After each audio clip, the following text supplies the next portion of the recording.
7시가 됐습니다. 여러분 안녕하십니까? 여러분과 약속한 시간 7시가 되었습니다. 지금부터 저는 어쩌면 상당히 오래 걸리는 긴 이 마라톤을 시작하는 겁니다. 여러분께서 같이 달리시면 참 좋겠습니다. 끝까지 달릴 수 있었으면 좋겠다는 생각합니다. 사실 제가 2003년부터 코로나가 발생하기 전에까지 한 17년 정도를 고려대학교 평생교육원에서 그 일주일에 2시간씩 이 강의를 했었습니다. 그래서 이 사서와 시경 그리고 주역까지 다 했었습니다. 네, 그런데 이저 한 바퀴 돈 셈인데 이제 다시 원래 이 지난 그러니까 코로나가 생기기 직전에 논어를 시작했는데 한 1년 이상 쉬다 보니까 어디까지 했는지도 저도 잊어버렸어요. 역시 사람은 나이가 들면 망각을 잘하는지 어디 적어 놓은 게 없어서 그렇게 됐어요. 그래서 이 방식을 바꿨기 때문에 여러분과 함께 한번 쭉 읽어 나갔으면 좋겠다. 예. 예, 하여튼 여러분께서 이 올리시는 문자는 저한테 보내는 문자는 제가 아주 쉽게 확인을 하고 보고 있습니다. 보고 있어서 어떤 질문을 하시는지 알 수가 있습니다. 예, 그래서 하여튼 이 사서삼경 가운데 이 논어부터 말씀을 드리도록 하겠습니다. 예, 그런데요, 이 사실 이 주자, 우리나라에 큰 영향을 끼쳤던 1130년부터 1200년까지 사셨던 주자께서 예, 이 사서를 가장 중시해서 그래서 자기의 주리 사상을 이 사서 속에 가득 담아 넣었죠. 그래서 후세 사람들은 주자의 어떤 철학적인 주장을 이 사서를 빌려서 이용해서 편 거기 때문에 걷어내고 봐야 된다 이렇게 주장하기도 합니다만 하여튼 주자가 사서의 내용을 심화시키고 사상화, 체계화시켜서 수백 년 동안 동아시아 역사에 참 사상사에 엄청나게 큰 영향을 끼친 것은 사실이죠. 그런데 주자께서 사서의 순서를 이렇게 했습니다. 우선 대학을 읽어라. 대학. 그 다음에 논어를 읽고, 그 다음에 맹자를 읽고, 그 다음에 중용, 대농, 예, 대농맹중, 예, 대학, 논어, 맹자, 중용. 이렇게 순서를 정해줬습니다. 그래서 우리 조상들은 이 순서를 대로 따라서 늘 그렇게 공부를 했습니다. 근데 저는 우리가 무슨 하는 거 아니기 때문에 어떻게 생각하냐면 이들이 만들어진 순서대로 한번 해볼까 이렇게 생각합니다. 만들어진 순서대로. 예. 근데 이게 사실 좀 마청하긴 합니다만 우선 논어가 우선 지어졌다고 보겠습니다. 그 다음에 중용이고 그 다음에 맹자고 대학이고 대학이 사실은 주자 시대만 해도 이것이 증자의 책이라고 생각했습니다만은 지금 현대 학자들은 아무도 그렇게 믿지 않습니다. 거기 나오는 사상이라든지 용어라든지 이런 것들이 바로 전국시대 만료부를 보기 때문에 네, 그래서 공자는 춘추시대 사람이고 이 증자도 춘추시대 사람이지 않습니까? 전혀 맞지 않는다 해서 그렇게 네 개 중에서는 제일 늦게 지어진 것으로 맹자보다 더 뒤에 지어졌다고 봅니다. 근데 한 가지 중용만은 이 공자의 손자인 자사가 지었다. 예, 공비죠. 공급이 지었다라고 인정을 하고 있습니다. 그래서 저는 이 논어, 중용, 맹자, 대학 이 순서대로 읽어나가야 되겠다 이렇게 생각하고 있습니다. 이 논어에 관한 가장 뭘까요? 훌륭한 참 대표적인 찬사라고 한다면 이런 말이 있습니다. 이렇게 천불생 중리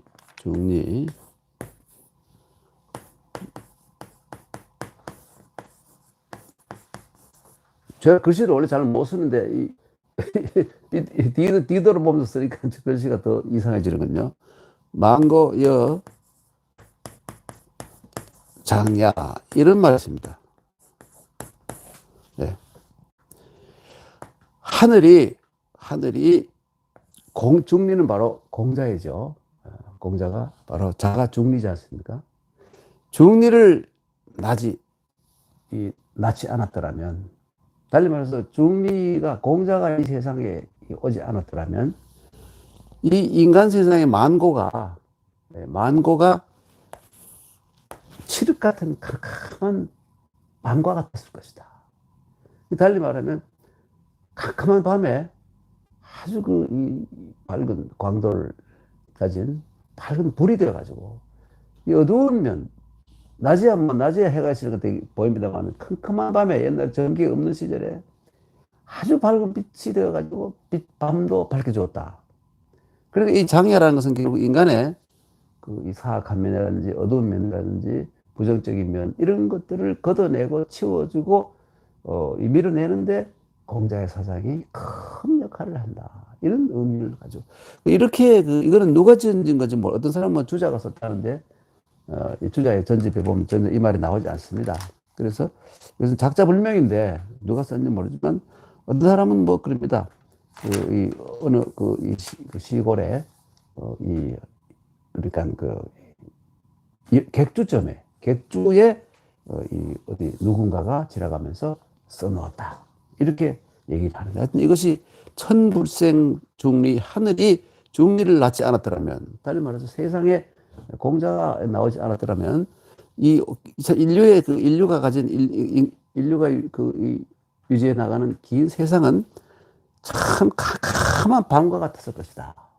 이렇게 얘기를 했습니다. 물론 여러분 아시겠습니다만, 기원전 6세기, 5, 6세기를 전후해서, 이 축의 시대라 그래가지고, 차에서 축이 없으면 차가 무너지지 않습니까? 그만큼 축이 중요한데, 이 축의 시대라고 해서, 여러분 아시다시피 석가모니가 바로 이 시대버리고, 그 다음에 공자, 소크라테스, 이른바 인류의 4대 성인 가운데 한 분은 기원전 2000년에 예수님이라고 봅니다만은, 그 가운데 3분이나 이때 나왔었다 이것이죠. 그 외에도 뭐 그 당시에 이 훌륭한 분들이 워낙 많이 났지 않습니까? 그래서 이 공자는 바로 551년에 기원전 BC 551년에 나서 기원전 479년에, 그러니까 우리 나이로 73살을 살고 돌아가신 분입니다. 뭐 그 당시로 본다면 굉장히 장수하신 분이죠. 근데 논어를 읽기 전에 제가 우선 이 공자가 이 글을 읽을 때 우선 도대체 이분이 어떤 적을 가지는 분인가, 어떤 삶을 살았던 분인가, 이거를 좀 확인하고 들어가야 될 것 같습니다. 공자는 도대체 어떤 배경에서 나온 사람이냐. 예. 이게 여러분 이 중국의 고대의 성인 그러면 뭐 한자로 쓰면 요, 그다음에 순, 그다음에 그다음에 탕, 그죠? 그다음에 이제 문왕, 무왕, 그다음에 주공, 이렇게 치지 않습니까? 그다음에 이게 공자 이렇게 연결하는데, 그런데 사실 이 두 분은 실제 인물이라는 증거가 전혀 없습니다, 여러분. 요순 두 분은. 그리고 어떤 분들은 이분들은 실제 살았던 분들이 아니라 주나라 때 서주 시대에 와서 누굴까요? 아주 이 선의에, 이 세상이 어지러운 세상을 본 사람, 이 위대한 선지자들이 이 요란 순이라는 뭐 전설을 해서 좋은데, 그러니까 이 두 분을 아주 그냥 그전으로만 입으로만 내려오던 이 사람을 신격화해서 만들어 놓은 분이라고 보는 사람들이 많아요. 그래서 중국 고대에서 가장 빠른 책이라고 하는 이른바 사서 3경 혹은 사서 5경, 13경에 그 원문에 보면 해설 부분이 아니라 원문에 보면 요소는 사실 등장은 합니다만은 다 그게 뒤에 지어진 것이고, 예, 역사적인 인물로 볼 수 없어요. 그 역사적인 인물은 누구냐? 바로 이 우임금이 바로 시경에 나옵니다, 여러분. 시경에 나와요. 그래서 이때부터 이 우임금 때부터가 실제로 이 현실을 살았던 인물들이고, 이 두 분은 가공의 인물이라고 보는 겁니다. 예. 특별히 한 가지 증거가 된 것이, 여러분, 기원전 그러니까 14세기부터 11세기까지 그 전에 있었습니다. 이 은나라가 은후라는 곳에 있었지 않습니까? 한 250년 가까이. 마지막 수도. 거기에서 갑골문이 1899년에 발견이 되었는데, 거기에 글자가 한 3,500자 정도 됩니다. 그 당시에 벌써 문자가 상당히 모르겠다 할 수 있죠. 그런데 많은 갑골문 속에 왕 이름인지 뭐 대신 이름 나오는데 여수는 없습니다. 또 전혀 없어요. 몇백 년 동안의 기록 속에 없습니다. 그럼 언제부터 나오느냐 하면 바로 서주시대부터 여수라는 용어가 나오기 시작합니다. 그리고 가장 많이 입에 올리고 강조한 사람이 바로 공자예요. 그래서 어떤 일부 사람들은 공자가 세상에 어지러운 것을 생각해서 어떻게 해서라도 선의의 거짓말을 해야 되겠다. 네. 선의의 어떤 거짓말은 나쁜 것이지만 선의의 거짓말. 네. 이런 의미에서 여순을 만들어냈다고 보고 여순을 찬양했다고 보고 있습니다. 그래서 지금 얘기하면 공자의 혈통이 누구냐면 바로 이 공자는 탕의 후손입니다. 탕임금. 탕임금이 바로 상나라, 예, 상나라 혹은 은나라라고 부르기도 하죠. 은나라라고 부르기도 하는데 똑같은 겁니다. 예. 은이라고 하고 상은이라고 하는데 이 탕임금이 바로 개국주잖아요. 예. 그러니까 이 공자는 바로 이 은나라 사람이에요. 근데 여러분, 은나라가 어디서 출발을 했느냐면 바로 발해만에서 바닷가에서 출발했습니다.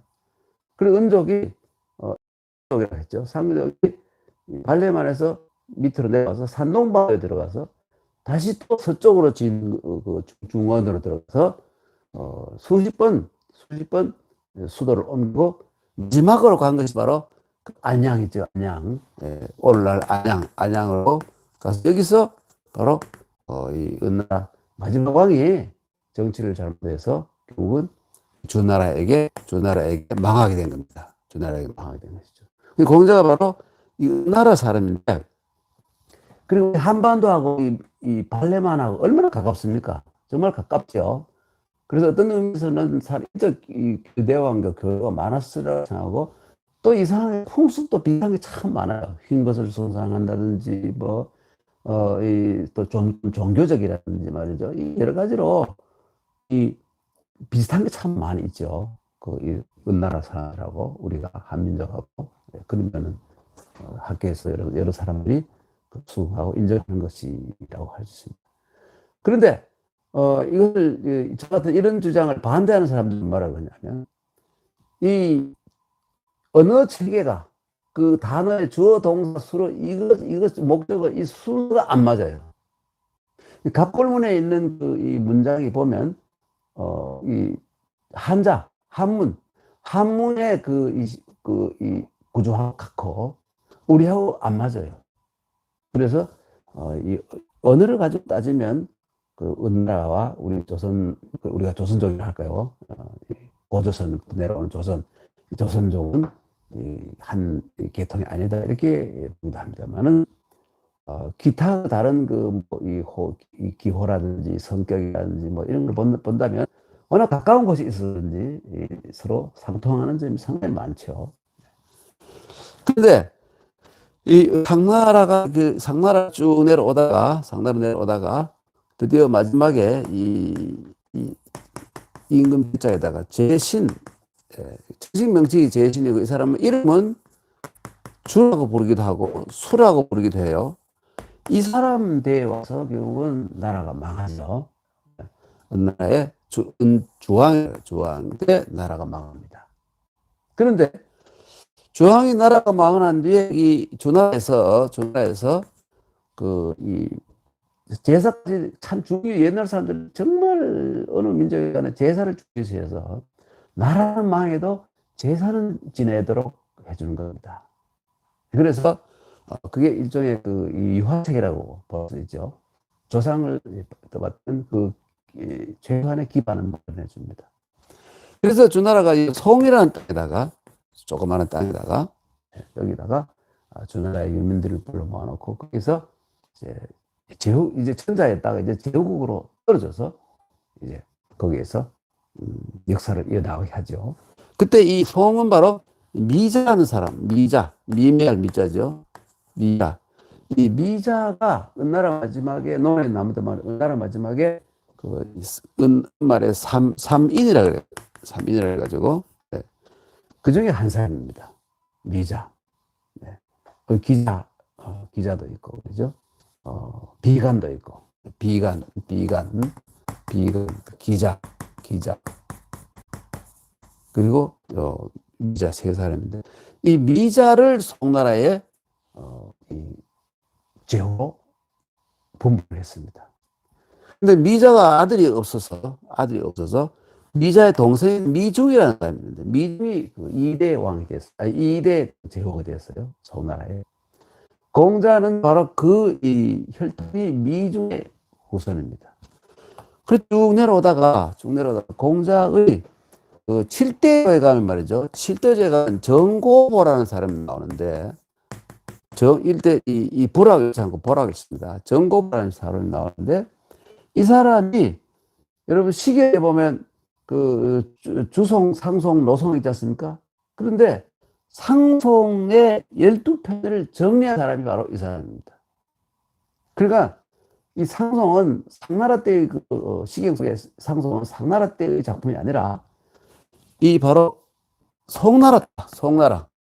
상나라의 이 제사를 이어받은 송나라, 천자국에다가 제후국으로 떨어진 송나라의 선대의 탕금을 찬송한다든지 뭐 이런 그 12편을 정리한 사람이 바로 정고보입니다. 이 정고보가 누구냐면 공자의 7대조예요. 옛날에는 한 15세 혹은 20세가 되는 겁니다. 요즘 보통 뒤에 와서 30세 되지만 옛날 장가를 일찍 가기 때문에 한 17세쯤 되면 한 대가 남아요. 옛날 같은 사람들은 요즘 한 7, 8년 사는 사람들 옛날 같은 고손자까지 보고 이랬죠. 증손 고손까지 보고 했습니다. 그런데 이 7대 가면 그 뭐것도 아니에요. 이 정고보가 바로 그러니까 공자님이 시경을 좋아하고 시경을 조금 손을 좀 보기도 하고 산사 조금 빼고 넣고 뭐 했는 것은 바로 자기 7대조인 정고보가 바로 상송을 정리한 사람이기 때문에 그랬다는 것이 정설입니다, 여러분. 이 공자님은 이 가운데서 이른바 그 시경과는 아주 밀접한 관계가 있었다고 볼 수 있는 것이죠. 그 공자가 뒤에 뭐 학기 시집지에 나옵니다만은 논어에 학 할 때는 학 가운데 핵심적인 것이 뭐냐면 시경, 서경 두 가지입니다. 주역은 아직 거기 들어가지 못해요. 예. 평상시에 늘 제자들에게 필수로 가르치는 것이 바로 시경, 서경 두 가지입니다. 그런 연원 관계가 있는 것이죠. 네. 그리고 그 다음에 이제 이 정고보의 아들이 정고보 때까지입니다. 성이 자시입니다, 여러분. 성이 자시예요. 성이 자가 성이에요. 성이 자입니다. 여러분 성과 씨를 아시죠? 성에서 이 성이 큰 거라면 성이 이거라면 씨는 이렇게 갈라져가 나와. 하나, 둘, 셋, 넷 뭐 이렇게 갈라져 나오는 겁니다. 씨예요. 이 사마천에 와가지고는 성씨 구분이 희미해져가지고 그 짬뽕이 되어버렸습니다만 옛날에는 그 이전만 한나라 이전만 해도 모든 이 성과 씨가 완전히 확실하게 구분이 되어 있었습니다. 그러니까 은나라는 바로 이 자씨예요. 여기서 뭘 알 수 있냐면 이 자가 바로 아기가 이렇게 강보에 쌓인 아기를 그린 자인데 그 결국 뭐냐면 자손을 많이 낳아야 된다는 그런 의식이 들어서서 이 글자를 자기들의 성으로 삼은 겁니다. 네. 그래서 성공을 해서 상이라는 긴 왕조를 유지할 수 있었죠. 네. 은나라라고 하기도 하는. 네. 그 마지막에 그 왕이 하나가 지나치게 너무 그 동이족을 정벌하러 가고 이 군사작전을 너무 많이 해서 힘이 빠져버렸을 때 서쪽에 있던 이 서쪽의 강자인 떠오르는 강자인 주나라가 와서 전멸해버렸죠. 그래서 망해버린 겁니다. 군비를 너무 많이 써버려요. 뭐 술 먹고 뭐 여자 뭐 주색 방타 이것은 뒤에 만든 말일지도 모르고 핵심적인 건 뭐냐면 동남 쪽에 있던 동이족, 우리 한민족과 관계없는 동이족입니다. 동이족을 정벌하는데 너무 힘을, 그 대대로 그게 수건 사업이었기 때문에 이 주왕이 완성은 했는데 너무 이 공력을 탕진하는 바람에 힘이 빠졌을 때 주나라가 먹어버린 겁니다. 사실 어떻게 보면 비겁한 일인데 역사는 역시 주나라를 미워하죠. 그리고 주나라의 이른바 우왕이라든지 문왕이라든지 성왕이라든지 이런 그 왕들이 좋은 그 정치를 많이 했어요. 그래서 넘어가 버린 것이죠. 실제로 이 쳐들어온 독일을 보면 좀 여러 가지 문제가 있어서 혼인 정치를 해가지고 말이죠. 서로 그 집안 이 혈연 관계도 많이 있고 이랬는데 그런 겁니다. 이게 중국 역사계의 이 정확한 역사 해석인 겁니다. 그저 모든 뭐 미험만 하고 나라는 완전히 망할 때 너무 뭐 방탕하고 엉진창이라고 망했다고 이렇게 보지만 결국 군사 군비를 너무 많이 쓰는 바람에 이 국보가 고갈될 정도가 돼가지고 결국은 모든 게 나라가 망하는 거 보면 중요한 것 중에 하나가 경제적인 문제가 큰 역할을 하는 것 같습니다. 그만치 중국의 그 동쪽 산동성과 강소성 그리고 절강성 또 쭉 내려오면서 있던 동쪽에 있는 동이족이라는 족속이 그만치 저항이 강하고 독했다는 겁니다. 예. 근데 그 동이족들의 그 힘의 결집지가 어디였냐 바로 오늘날의 노나라의 산동의 곡부입니다. 바로 공자가 거기서 살았고 공자의 기념관이라고 있고 말이죠. 곡부 시내 어마어마한 공자의 기념관이 몇 년 전에 썼습니다. 저도 재작년에 갔다가 코로나 있기 전에 갔다가 박직전에 갔는데 너무너무 놀랐어요. 그리고 그 한 70m인가 74m가 되는 73m 공자가 73세를 살아가지고 73m가 되는 이 동상이죠. 동상을 산중턱에 세워놓으니까 말이죠. 곡부에 산중턱에 그 니산이라고 공자가 태어난 니산을 여기에 세워놨어요. 어마어마하게 그렇게 해놓고 있는데 하여튼 뭐 옆으로 좀 봤습니다만 정고의 아들이 바로 이겁니다. 원래 성이 자고 씨가 바로 공이에요. 이 공보가 가짜죠. 가래 이 결혼식을 가래라 하잖아요. 여기 보라일장 보라고 있습니다. 이 사람 때부터 공자를 씨로 썼어요. 그 이전에 그러니까 아까 말한 정고라든지 그저라든지 뭐 이런 사람들은 미중이라든지 미자라든지 전부 성이 자씨예요. 자씨. 이때부터 이 사람이 공보가. 근데 양반이 송나라에서 그 당시에 국방장관쯤 되는 그 역할을 했어요. 공자 6대조입니다. 그런데 이 국방장관 그 당시 우리나라 치면 요즘 치면 그 재상 영의정 우리나라 치면 영의정이 했던 화보독이라고 예. 화보독이라는 사람이 있었는데 이 사람이 어느 날 길을 가다가 아니 어떤 여자가 소리를 타고 오는데 너무 이쁜 거예요. 도대체 저 여자가 누구지? 예. 그러니까 기록에 공보가의 처가 어떤 사람은 이 모양 멋자죠. 요즘도 모음이 정말 지금도 그대로 마오메이 그러면 이쁘다는 뜻이에요. 여러분 뭐 평양 뭐 매일이 있지 않습니까? 좀 이쁘다는 말. 네, 그런데 마오메이란 말은 이게 다 일정 쓰는 건데 여기 마오메이 모양이 이쁘다. 그래서 이 화보덕이가 저게 누구냐 했더니 바로 국방장관의 부인이라는 거예요.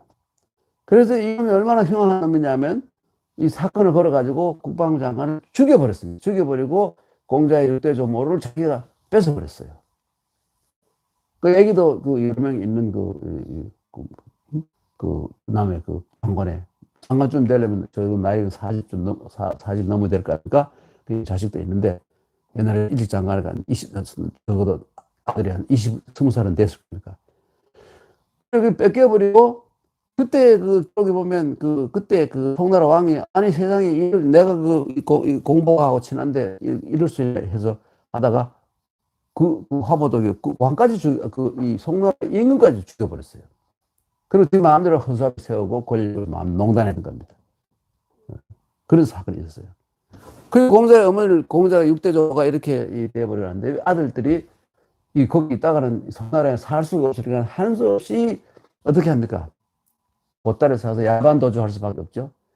가다가 이제 동쪽으로 쭉 동북 쪽으로 올라가서 간 곳이 바로 노나라로 간 겁니다. 노나라로 간 겁니다. 네. 아까 제가 이 곡부가 바로 동이족의 핵심 이 도시라고 말했지 않습니까? 이 뒤에 원래 그러니까 이 무왕이 죽고 주공이 뒤에 이 노나라 여기 점령 지역에서 이 반란이 일어났을 때 그때 바로 주의 아들이 반란을 일으켰어요. 주의 아들이. 그러니까 미자한테는 그러니까 이 종손자 좀 되겠죠. 아들이 반란을 일으켰어요. 그때 그거를 몇 년 동안 반란 본거지가 뭐냐면 곡부예요. 그래서 거기를 오랫동안 고생해가지고 거기를 왜 그러냐면 주의 아들이 저기에 있던 이 북쪽에 있던 이 동이족하고 결탁을 해가지고 이 서쪽에서 온 주나 세력을 밀어내려고 또 다시 연합을 한 겁니다. 그래서 이거를 하는데 3년이 걸려가지고 정말 천신만고 때 겨우 진압을 했어요. 진압을 하고 난 뒤에 여러분 화면이 지금 흐리게 나와서 이 1분간 좀 재조정을 좀 해야 되겠습니다. 화면이 여러분 흐리게 나오죠? 네. 그런가? 그러네. 조금 조정하겠습니다, 여러분. 네. 그러네. 그럴까?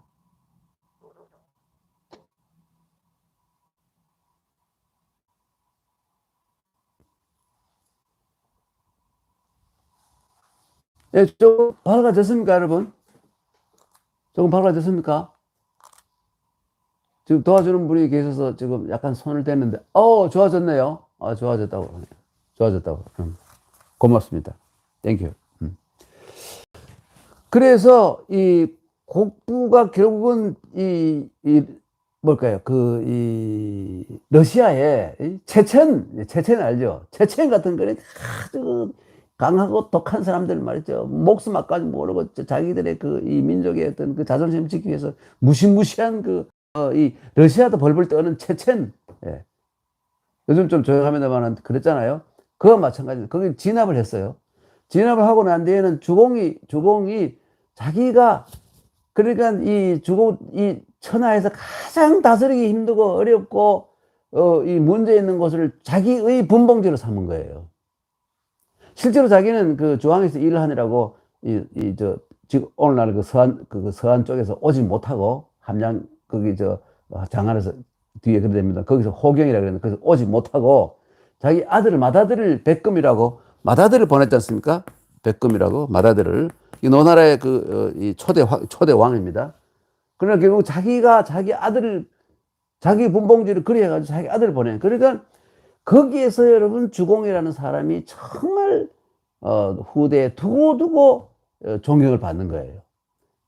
그 천하의 그 수많은 그 이 영지 가운데, 땅 가운데 가장 어려운 부분을 자기가 담당하겠다. 그래야 나라가 안정이 된다. 이런 생각이에요. 이게 지도자로서 정말 중요한 일이죠. 예. 그것뿐만 아니라 자기 그 모왕이 일찍 죽었어요. 이 은나라를 멸망시키고 난 뒤에 바로 곧 죽었어요. 뭐 어떤 기록에 보면 뭐 90 몇 세가 전부 뻥이요. 역사 사실과 맞지 않고. 그런데 그 이제 어린 아들이, 그러니까 모왕이 죽었을 때 그 맏아들인 이 뒤에 성왕이 되는 사람이, 성왕이 되는 사람이 아주 어려요. 어린애니까 정치를 할 수가 없잖아요. 그래서 자기가 섭정을 합니다. 섭정을 하다가 이제 한 10대 중반에쯤 돼가지고 나이가 됐을 때 자리를 또 비켜주고, 자기가 이거 대신 그 천자 하다가 자기 조카에게 물려주고 자기는 은퇴하는 겁니다. 그 여러분 보십시오. 가장 어려운 일을 자기가 맡아 하고, 권력이라는 게 얼마나 무섭고 그 달콤한 것인지 한번 빠지면 이 마약에 빠지는 것보다도 더 심한 그 권력을 더 이상 탐하지, 자기가 얼마든지 먹어도 되는데 탐하지 않고 자기 조카를, 성장한 조카에게 다시 돌려주고 물러났습니다. 이건 사실이기 때문에, 역사적 사실이기 때문에 이 주공이라는 사람이 다른 사람은 다 잊어버려도 이 주나라는 성이 휘씨 아닙니까? 이름 휘단이에요. 휘단이라는 사람은 인류 역사에 두고두고 남는 것입니다. 네. 그래서 우리나라에서 그 세조가, 여러분 아십니다만은 이 조선이 세조 이후에 망할 때까지, 순종 때까지 혈통은 전부 세조 혈통입니다, 여러분. 아시죠? 네. 뭐 정조의 그러니까 정조는 그 손자쯤 되어서 끊어져 버리고, 피가 끊어져 버리고, 그리고 이 정조의 그러니까 서동생의 피가 내려오다가 뒤에 그 대원군, 그리고 고종, 순종 이렇게 되는 겁니다. 그리고 그 위로 쭉 올라가면 좀 어디서 갈라지느냐 하면 바로 세조에서 갈라져요. 그러니까 양경대원이나 뭐 혹은 뭐 그 피는 아니죠. 그래 된 겁니다. 그러니까 이 주공이 이 어린 조카를 잘 보필려 가지고 다시 정권을 돌려줬기 때문에 사람들이 세조도 처음에 그렇게 하기를, 자기도 또 그렇게 하겠다고 또 말도 했는 것 같고 했는데, 권력의 맛을 보니까 도저히 놓을 수가 없죠. 그래서 이 뒷날 단종이 되는 이 조카를 죽여버리잖아요. 그렇잖아요. 그러니까 두고두고 그 욕을 먹게 되는 것이죠. 하여튼 그런 겁니다. 권력이 그런 겁니다. 권력이 그런 건데, 하여튼 그래서 6대조가 그렇게 당하니까 이제 5대조 때부터 노나라로 이 야반도제가 이 망명을 왔어요. 그래서 사실 위로 올라가면 말이죠, 은족하고 주족하고 족속이 좀 달라요. 근데 지금 노나라는 바로 은나라의 주나라의 주공의 후손, 그 백금의 후손들이 사는 곳이기 때문에 바로 그 천자하고 집안이잖아요. 그래서 문화적 자부감도 대단하고 문화적으로 말이죠, 굉장히 우월한 곳입니다. 그러니까 송나라하고 비교한 곳이 안 되고, 송나라는 이미 망한 나라의 후손이잖아요. 그래서 여기 와서 몇 대가 물론 귀족 출신이긴 하지만 몇 대가 대접을 받지 못하고 빌빌빌 했어요. 빌빌빌 하다가 이 공자의 아버지가 공흘인데, 공흘. 네, 공흘. 근데 이 사람은 공숭량흘이라고 부르기도 합니다. 숭량흘이라고 부르기도 하는데, 이 사람이 이 키가 막 한 8, 9척이 되고 천하장사예요. 그 당시에 이 노나라에 이 역사가 3명이 있었는데 그 중에 한 명이에요. 네. 그래서 공자가 키가 8척, 9척이 되고 몸이 건장하고 컸다는 거예요. 네. 그래서 여러분, 지금도 가보면, 물론 그렇습니다만은 문무를 겸했다 그래가지고, 이번에 이 산동 곡부에 있는 73m, 이 공자 동상에도 보면 칼을 들고 있어요. 처음에는 우리가 한국 사람들 몇 명이 가서 학술회의에 갔다가, 저게 칼이 아니고 뭐 지휘봉이겠지. 그래가지고 뭐 서로 옥신각신 했는데, 뒤에 알고 보니까 그게 칼이에요. 그 문물을 교만분. 하여튼 공자의 아버지가 이 성냥허리가 이 무거운 무장해, 엄청난 무장해가지고 이 뭐 좀 뻥이 있겠지만 저기에 좌전이라는 책에 보면 말이죠. 이 공성냥허리의 이 뭘까요? 무용담이 그 기록이 되어 있는데 어느 성을 들어가는데 성에서 이 포위가 된 성에서 약간 그 성문이 얼마나 무겁습니까? 성문을 약간 들어 올려가지고 이제 올리니까 그때 노나라의 군사들이 연합군이 갔는데 노나라의 군사들이 성문이 열렸다. 이때 징계 들어가자 해서 확 들어갔습니다. 와르르 들어가는데 들어가는 노나라 군대가 들어가자 위에 성문을 다시 내려버렸습니다. 그럼 어떻게 됩니까? 도관에 든 쥐가 돼요. 그리고 위에서 그냥 화살로 쏘면 다 죽는 거예요. 그때 이 문이 닫힐 때 이거 큰일 났다 해서 성냥을 그걸 떠받쳤다는 겁니다. 항우라도 그렇게 못할 것 같은데 떠받쳐가지고 혼자서 버티는 그 사이에 들어갔던 병사들이 다 나왔다는 거예요. 믿거나 말거나지만 하여튼 그게 뭐냐면 성냥허리가 그렇게 힘이 셌고 이 무장이었고 그래서 이 공을 세워서 이 조그마한 그 노나라의 이 추라는 곳에 고론이 된 겁니다, 여러분. 고론이 되면 대부가 돼요. 대부라 그래요. 고론이 되면 무조건 대부라 그래요. 대부가 된 겁니다. 대부. 사는 상사, 중사, 하사가 있는데 이 사는 이때는 뭐냐면 이 군대 상사, 중사, 하사는 군대의 직책입니다. 원래 사가 원래 무사였어요. 뒤에 늙은 은퇴한 그 사가 글을 배워가지고 문사로 변하는데 원래 사자는 저겁니다. 무장이 무인이에요. 그런데 이 사위 올라가면 상대부, 중대부, 하대부가 있는데 뭐 공자의 아버지는 아마 하대부쯤 되고 조그마한 고론을 했으니까. 그래서 이게 바로 공허리가 이런 사람인데 기록에 나와요. 과장은 좀 있겠지만. 그런데 공허리가 말입니다. 이 공자가어라는 책, 공자가어 이런 책에 보면 어떤 내용이 있냐면 딸이 이 본부인하고 사이에서 딸이 9명이 있어요. 어떻게 계속 딸만 그렇게 넣는지 그것도 보통 기술이 아니죠. 그런데 이 성냥허리 여러분 그 당시 옛날에는 말이죠. 조상 제사 지내는 걸 얼마나 중요시 했습니까? 요즘도 그런 이 봉헌의식이 젖은 사람 조금 있잖아요. 예. 아들 하는 사람 아직 있습니다. 예. 얼마 전에 뭐 검찰총장이 그 마누라 모르게 아들 해가지고 소실한테 세컨드를 둬가지고 또 아들 낳았다 들켜가지고 그것 때문에 또 문제가 되고 했지. 그 얼마 안 됩니다.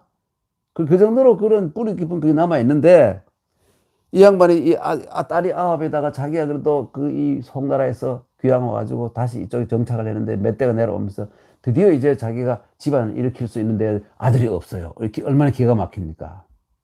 그래서 하는 수 없이 그 본마누라에게 뭐 사정을 얘기해서 내가 소실을 하나 얻을 테니까 좀 용서해 달라 뭐 이랬다는 거예요. 그래서 소실을 하나 받습니다. 그래가지고 다행히 아들을 낳았어요. 그런데 아주 어릴 때부터 이 불구로 나가지고 말이죠. 불구로. 그러니까 뭐 요즘 말은 소아마비인데 뭐 거의 막 못 걸을 정도가 돼버려요. 어떤 기록에 보면 옛날에는 말입니다. 여러분 그 소아마비를 아는 사람들은 너무 억울하고 기분 나쁜 일이지만 옛날에는 소아마비에 걸린 이 아이 사람과 이 치질이 있는 사람, 그것도 웃기죠. 치질이 있는 사람은 조상 제사에 못 들어갔다는 거예요. 신이 싫어한다, 불결한다, 이거 다 인간들이 맞는 거지만 하여튼 그래가지고 말이죠. 차별 대우를 했어요. 그러니까 이 아들이 하나 낳긴 낳지만 이거 기가 막히지 않습니까? 근데 재밌는 건 뭐냐면 이 아들이 뒤에 공자의 서형이잖아요. 근데 이 아들이 그 뒤에 그 아들을 낳아가지고 공자가 자기 제자 중에 아주 똑똑한 제자를 사회로 삼게 해줍니다. 그래서 원래 공자 형님. 그리고 공자가 이 중리라는 이 중리 백중숙계인데, 예, 백중숙계 이렇게 따지는데 형제들을 이 1번, 2번, 3번 중간에 뭐 4, 5, 6, 7 하다가 8번이면 이렇게 개시 이렇게 하면 됩니다.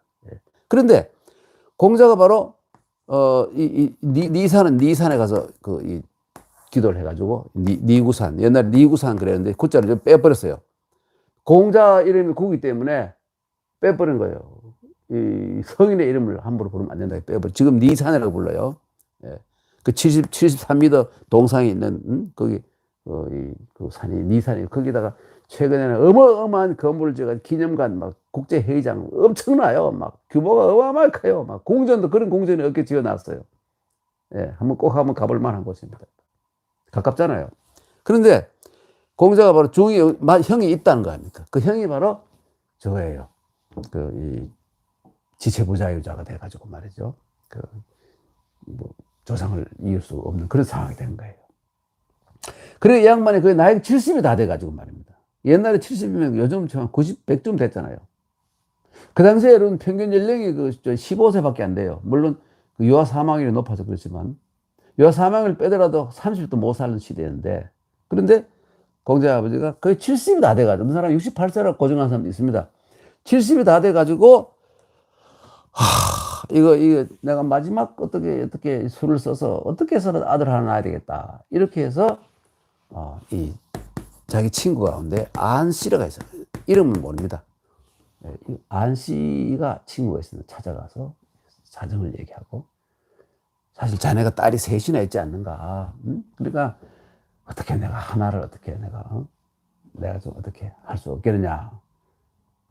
또 안씨가 하도 사람이 좋은 사람이고, 숭양거리가 또 워낙 친해서 뭐 한번 해보자. 응? 이렇게 해서 이 공자 가의 기록을 보면 이 첫째 딸한테 얘기했더니 no. 중국 사람 no 안 그래. 옛날에 뭐라고 그랬어? 중국말로 좀 이렇게 얘기했죠. 뽀. 응? 이렇게 했죠. 더 붙이면 부야오 싫어 이렇게 했겠죠. 그 둘째 딸한테 물었더니 둘째 딸도 부야오예요. 뽀. 여러분 그 소설 좀 쓰면 속으로 가려 열고 우리 아버지 저 영감 미쳤나 말이지. 응? 내가 나이가 20살도 안 되는데 저런 70먹은 영감 68세 영감한테 나를 보내려고 저 또라이 아니야 막 이랬을 거 아닙니까?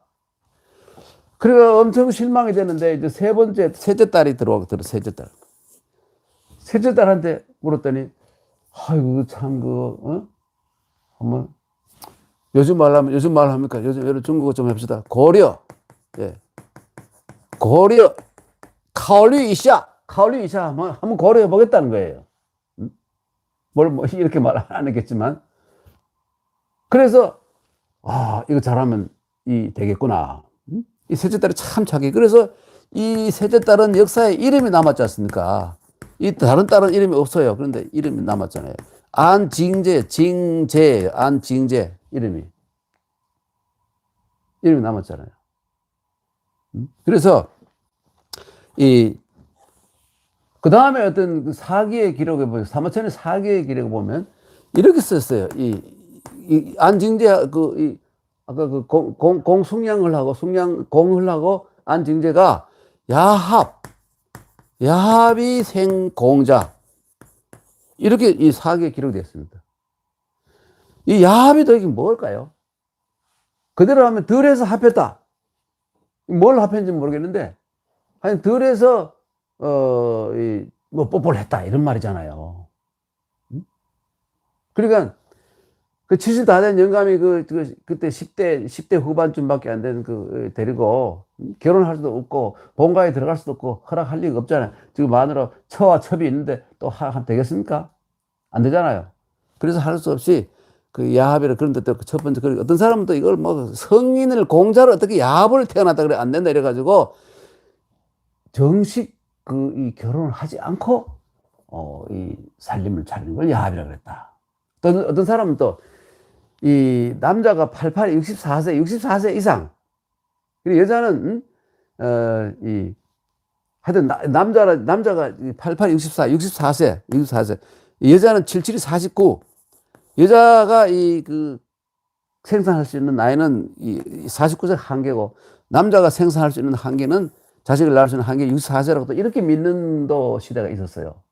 이래가지고, 64세를 넘어가지고 장가를 가면 이거 야합이라고 불렀다. 또 이렇게 주장하기도 하고 막 여러 가지 있는데 답은 없습니다. 하여간 정식 혼인을 못했다는 건 사실이겠죠. 정식 혼인을 못했다. 여러분 뒤에 공자가 뒤에 설명드립니다만 17살 때 그 어머니가 돌아가셨어요. 돌아가셔가지고 어머니 그 시신을 그 아버님 한테 같이 그 부근에가 묻어야 되겠는데 아버지 산소를 모르는 거예요. 그리고 온 사방이 물어도 아무도 안 가르쳐요. 그래 고민한 내 거리에서 할망구 앉았다가 야 공구야 그 너 지금 아버지 그 저 어머니 아버지 그 무덤 찾지 고생한다. 이리 왔나 보자. 내가 비밀 가르쳐줄게 비밀이 살짝 가르쳐가지고 어디 알아가지고 그래서 가서 그 부근에 가다 산소에 사는 어머니를 장례를 지냈다는 겁니다. 그 17살 되도록 뭐 아버지한테 그 제사 지낼 가보지도 못했으니까 그 요즘 말로 하면 그 사생아 취급당하고 그냥 그 집에서도 상대를 안 해주는 거예요. 그런 상황이었다는 걸 알 수 있겠죠. 그래서 얘기가 그게 갑니다만은 공자가 그만치 건강하고 튼튼했다는 거. 그러니까 키가 말이죠. 요즘 말로 하면 한 180에서 190쯤 되는 말이죠. 굉장히 거의 2미터에 가까운 거인이고 말이죠. 이 힘이 좋았다는 것을 알죠. 그리고 계산해 보니까 공자가 3살 때 아버지가 돌아가셨다 그래요. 그러면 그 승냥이가 68세에 공자를 낳았다면 71세가 되고 70에 낳았다면 73세. 공자하고 아버지하고 돌아가신 나이 그 비슷하잖아요. 그것도 참 우연의 일치 같습니다. 이 DNA가 그대로 내려와가지고 건강하게 살다가 그래 된 것이죠. 네. 그래서 공자는 여러분 그런 배경, 그 은나라 그 탕임금의 혈손으로서 내려와가지고 공자까지 내려와서 공자가 그 공자 아들이 바로 여러분 뭡니까 공리죠. 요 고기 어에다가 마을 리자를 쓰면 형성자인데 고기 가운데 리라고 부르는 거 잉어예요. 잉어 리어인데 우리나라에서 이응천가 이응어라고 부릅니다. 이응어라고 부르는데 공자가 20살에 그 이제 19살에 장가를 가가지고 20살에 아들을 낳았어요. 그러니까 이 노나라 임금이 소공이라는 사람이 있었는데 소공이 공자가 워낙 천재라고 공자라고 머리 좋은 사람이라고 알잖아요. 이때 몸도 건장하고 말이죠. 앞으로 써먹을 만한 인물이 돼가지고 자기가 사실 그 신하들에게 휘둘려가지고 말이죠. 예. 신하들에게 휘둘려가지고 권리가 없어요. 그 은밀히 이제 그 젊은 그 사람들을 저거 해서 좀 점찍어 두었다가 뒤에 자기 힘으로 써먹으려고 했어요. 그 공자는 이 소공이 죽을 때까지 충성을 바칩니다. 여러분. 그리고 공자는 이 권력이 신하들에게 분산되는 것보다는 이 왕 혹은 이 군주에게 집권되는 걸 바래고 그렇게 해야 이 나라가 바로 잡혀준다.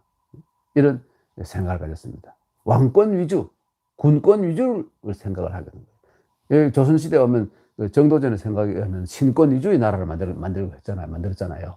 그리고 그게 쭉 내려오다가 뒤에 와서는 그게 깨져버립니다만은 숙종 때부터 거의 완전히 깨져버리죠. 예. 그리고 여러분 그 선조 같은 그 왕권을 하려고 해도 아무래도 안 되는 거예요. 내려온 전통이 있어가지고. 그 완전히 들이엎어버리고 꽉 잡아버리고 숙종 그 이후로는 그냥 완전히 왕권 위주의 특히 그 영조 그리고 정조 이런 이 좀 굵은 왕들은 다 왕권 위주의 그 사회를 만들어 놨잖아요. 하여튼 그런데 공자가 소공이 공자에게 잉어를 선물로 보냈어요. 그 산모가 잉어 먹고 기력 차려라 이런 말이죠. 공자가 너무너무 고마우니까 자기 아들 이름을 공리라고 했어요. 공리. 예. 그리고 그 딸이 공자가 아들 하나 딸 하나 둘밖에 없는데 이 아들이 맞으니까 앞에 백자를 붙여가지고 백어가 공자 아들의 자예요. 공자는 중리잖아요. 자기 아들은 백어예요. 그 여러분 이걸 보면요, 이 고기. 그러니까 아들의 이름이 잉어예요. 공잉어. 그러니까 여러분 요즘 말이죠. 여러분 뭐 이름 짓는 거 엄청 고민하잖아요. 이거 뭐 이름에 뭐 그 음량이 들어있고 뭐 획수가 있고 말이죠. 그 전부 뻥입니다, 여러분. 그거요. 여러분 그거 믿으면 안 돼요. 여러분이 스스로 생각할 때 글자 마음에 드는 거 좋은 거 발음하기 좋은 걸 가지고 붙이면 되는 거예요. 원래 옛날부터 이름은 얘기해 보면 이름은 아버지가 짓는 거예요. 남한테 부탁하는 게 아니에요. 아버지가 지으면 돼요. 그래서, 왜 그러냐면, 뭐, 획수에 뭐, 운명이 들어있다? 그 획이 말이죠. 우리 문짝을 해가지고, 갑골문 3,000년 전에 갑골문부터 시작해가지고 쭉 내려오면서 이 해석까지 쭉 역사가 있는데, 획수가 내려오면서 계속 달라지는데, 어떻게, 그게, 어디 있습니까? 그것이 딱 부러진 게 어디 있어요? 요 글자는 몇 획이다. 그게 어디 있어요? 그 지어진 게 해서 시대인데, 그 위에 이 엄청나게 긴 고문자 시대, 이거 다 뭡니까? 말이 안 되잖아요. 예. 오늘 요즘 과학 시대에 이 엉터리 비과하게 글자 하나하나에 무슨 음량이 있고 행불행이 있다, 뭐 이거 말이 안 되는 거예요. 이러다가 장명 전공하신 분들에게 이 귀때기 맞을지도 모르겠네요. 그렇죠? 여기 어딘지 모르니까 괜찮지. 예, 하여튼 그래서 공자가 이제 공리를 낳고, 또 공리가 공자 69세 때가 아들이 먼저 죽어요. 아들이 먼저 죽어요. 옛날부터 여러분 말이죠. 이 사람의 그 삶 중에 가장 불행한 그 하나가 말이죠. 마누라 먼저 죽는 건 문제가 아닌데 아들이 먼저 죽는 거를 제일 슬프게 생각해가지고 옛날 사람들은 이 아들이 먼저 죽는 걸 뭐라 그러냐면 상명이라고 그랬어요. 상명. 상은 잃어버린단 말이잖아요. 명은 밝은 게 뭐냐. 이게 뭐냐면 시력. 너무 멀어가지고 말이죠. 눈이 멀어버리는 거예요. 공자의 제자 가운데 대표적인 제자 가운데 이 자하라는 제자가 있어요. 자하. 논에 자주 나와요. 자하가 아들이 죽어 말하면 너무 울다가 눈이 멀어버렸다는 거예요. 그래서 상명이라고 그러는 거예요. 공자가 바로 결국은 뭐 울어가 상명한 건 아니지만 아들이 먼저 죽었어요. 그런 일이 있었습니다. 뒤에 나오면 마누라도 자기보다 먼저 죽어버렸고 참 외롭고 그 아주 아끼던 제자 이 대표적인 제자 안년도 먼저 죽어버렸지. 오락부락하지만 그래도 보디가드 평생을 자기를 지켜주던 자로도 죽어버렸죠. 예. 그래서 공자가 73세, 요즘은 한 93세쯤 되는데, 그래서 옛날부터 이래 약자로 써서 미안합니다만, 수즉, 다욕. 너무 오래 살면 욕을 많이 본다. 이게 욕을 뭐 보냐면, 자식들이 아주 가까운 나이 젊은 사람들이 자기보다 먼저 죽는 걸 보는 것이 그게 아주 고통스럽다는 말이잖아요. 이게 수즉 다욕이란 말이에요. 논어와 상관없는 얘기를 해서 미안합니다만. 자, 그래 드디어 이제 시작한 지가 이제 한 50분 되는데, 조금 쉬다가 우리가 이 평상시에 수업하는 것처럼 해서, 여러분 물도 한 잔 마시고 잠깐 쉬다가 8시 정각부터 시작하도록 하겠습니다, 여러분. 예. 조금 쉬세요. 저기 아주 이 멀리에서 참석해 주신 이 변현구 선생께서 문자를 넣기를 모자를 벗고 하면 더 빛이 날 것 같은데요. 저는 빛나는 게 싫어요. 제가 모자를 벗으면 여기 머리카락이 좀 없어서 빛이 자꾸 나는데 변 선생이 자꾸 모자를 벗고 하라 그러는데 여러분 저는 이게 저의 그 으뜸 부끄러움 가리개입니다. 저는 몸 가운데서 여기가 가장 부끄러운 곳이에요. 그래서 모자를 쓰고 하고 폼 날려고 멋 내려고 하는 게 아니니까 변 선생님 이 양해해 주시기 바랍니다. 예, 감사합니다.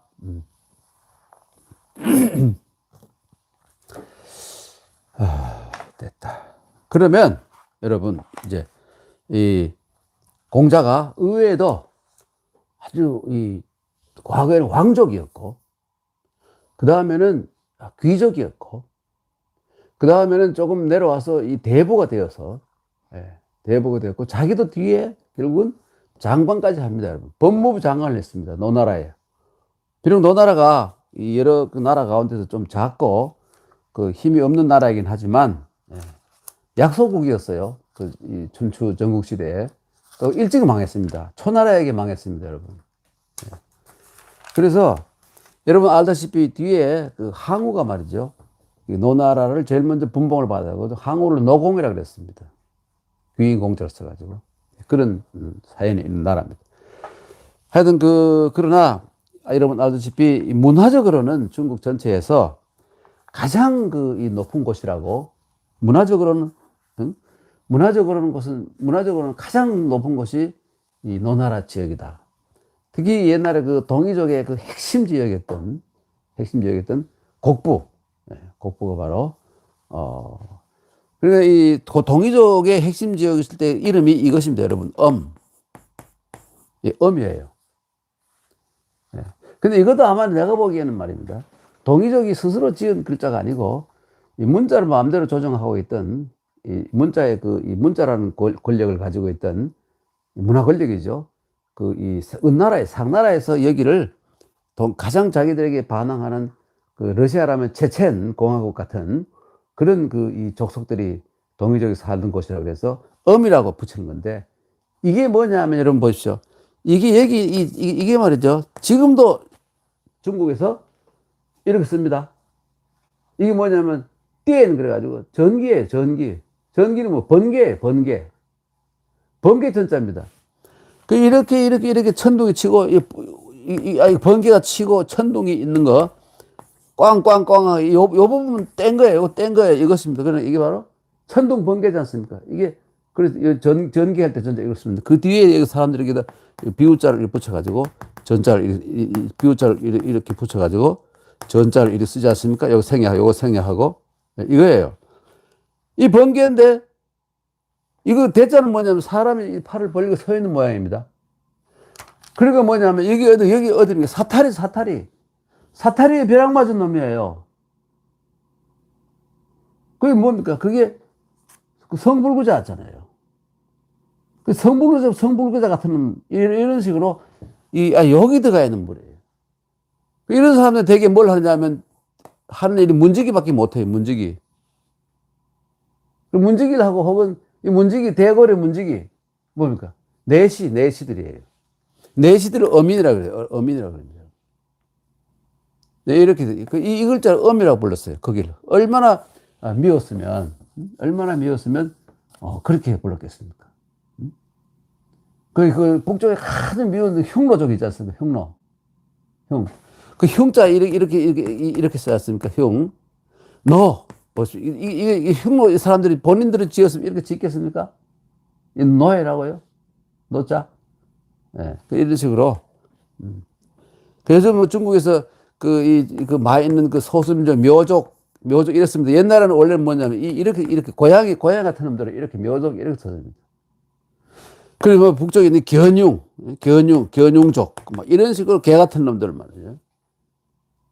남쪽에서 뭐 남만 그래가지고 만 해가지고 이게 뭐냐면 이게 뱀이에요.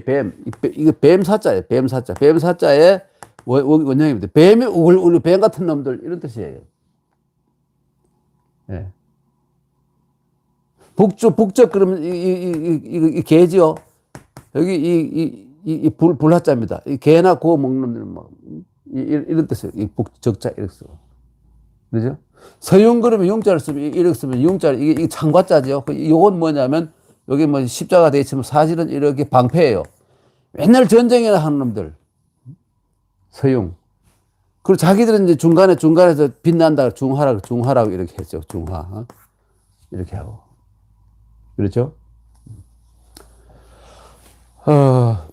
하여튼 여러분 옆으로 하여튼 이 공자가 이제 망명극의 후손으로서 뒤에는 너나라에 저것이 됐고 장관도 했고 잠깐이나마 그리고 알고 보면 말입니다. 그 당시에 너나라가 약소국가였기 때문에 사실 말씀드려가지고 그 당시에 너나라의 공자는 그 당시에 국제적으로 유명한 사람이 아니었어요.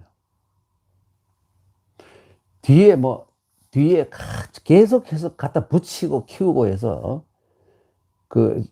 좌전에도 공자가 막 날 때부터 막 기록이 나오고 손뻥이에요. 날 때부터 나올 수가 있습니까? 위대한 사람이 어떻게 될 줄 알고 날 때부터 기록이 나옵니까? 조그만 고을원의 아들인데. 근데 전부 뒤에 공자를 신격하기 위해서 뒤에 만들어진 것이 엄청 많죠. 그래서 지금 온 사방에 이 경사에 공자왈 나오지만 한 80%는 공자 말이 아니에요. 정확하게 말하면 논어에 나오는 거. 맹자에 나오는 거. 논어 맹자에 좀 겹친 것도 조금 있지만 안 겹치는 게 많습니다. 공자 주장이. 그리고 중용, 그까지가 말이죠. 순공자가 했는 말로 인정할 수 있습니다. 대학쯤 되면 이미 전국시대 만료이기 때문에 많이 가공이 돼가지고 공자 말이 아닌데 후대 사람들이 멋있는 말 만들어가지고 공자님 했는 말이다. 이렇게 하면 자기는 숨기고 그 말은 영원히 간다. 이런 이 중국 사람들에게 그런 의식이 있어요. 위조를 해가지고 어떤 훌륭한 사람한테 이름 갖다 걸어버려. 그리고 후세에도 위서라 그래가지고 위서가 굉장히 많이 나옵니다. 예, 가짜 책들. 이렇게 해서 말이죠. 자기는 그게 자기 그 이름은 사라지고 없더라도 자기가 생각했던 거 재밌게 만드는 그런 남게 한다는 이런 아주 묘한 심리가 작용해서 어지간하면 그냥 공자가 해놓은 말처럼 만들어버려요. 그런 게, 한 80% 정도 공자의 하는 거 다 모으면 그렇게 봐야 됩니다. 그리고 뭐, 제 얘기가 아니고, 중국의 아주 수준 높은 학자들이 그렇게 얘기하는 겁니다. 그뿐만 아니라 저런 데 있지 않습니까? 열자라든지 혹은 장자 이런 데 보면 전부 허구지요.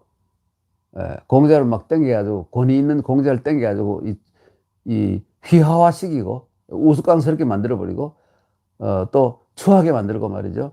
이 노자보다 이 한수 낮은 사람으로, 이렇게 만들어버려요. 사실 여러분, 이 공자가 그 30대에 노자를 만나러 갔다는데 그건 허구일 가능성이 커요. 허구일 가능성이 굉장히 큽니다. 그 당시에 공자가 그 곡부에서 그때 그 동주 시대에는 낙양까지 얼마나 먼 거리인데 공자가 무슨 돈이 있어 그걸 갑니까? 그때 누굽니까? 그 당시에 이 권력자의 아들이 좋아해가지고 말이죠. 맹씨 그 권력자의 아들이 좋아해가지고 갔다는데 고정해버린 나이가 안 맞아. 그것도 아닌 걸로 드러났어요. 그러면 공자가 가서 주나라의 그 수도인 그 당시에 동주의 수도인 낙양, 서주시대에는 그 호경이었지 않습니까? 오늘날의 서안, 뒤에 장안이라고 해도 서안이 됐잖아요. 근데 서주가 망한 뒤에 동주시대, 공자의 시대에는 낙양이잖아요. 하남성 낙양. 근데 그 곡부가 얼마나 뭡니까, 그게? 수천리인데, 그걸 어떻게 그까지 가요? 돈이 있어야 가지. 예. 그리고 이 노자와 만났다는 얘기는 공자가 죽은 이 공자하고 그 사마천이 있잖아요. 사마천의 역사 차이가 400년이 넘어요. 400년 뒤에 사마천의 이 사기에 처음 나와요. 그래 만나가지고 이런 둘이가 대화하는 장면이 나오는데, 그러니까 여러분, 놀라운 소식이지만 제 얘기가 아니라 중국의 최고 수준의 역사학자들이 특히 이 사기 전문가들이 주장하는데, 사기에 나오는 거기 보면 소설이 많다는 거예요. 상당히 많은 부분이 소설이라는 소설. 현실적으로 일어난 적도 없는. 이런저런 다니면서 남들이 노인들이 하는 말 쭉 들어가지고 과장해가지고 써놓은 게 굉장히 많다는 거예요. 역사적 사실이라고 보다는. 그런 게 굉장히 많아요. 특히 항우의 이 마지막 장면이라든지 혹은 기타 많은 것들. 그리고 여러분 이런 거 있잖아요. 옛날에는 사마천에 쓴 기록에 보면 시경을 얘기하면서 옛날에는 시가 3,000여 편이 되었는데 공자가 그 중에서 중복되는 거 나쁜 거 빼버리고 311편으로 줄였다. 전부 뻥이에요. 전혀 아닌 겁니다. 전혀 아니에요. 이미 이 뒤에 시간이 있을 때 이 논어에 들어가서 그 부분이 나와 말씀드리겠습니다만은, 여러분이 지금까지 알고 있던 허구, 잘못된 지식, 이런 거를 제가 샅샅이 밝게 말씀드릴게요. 예.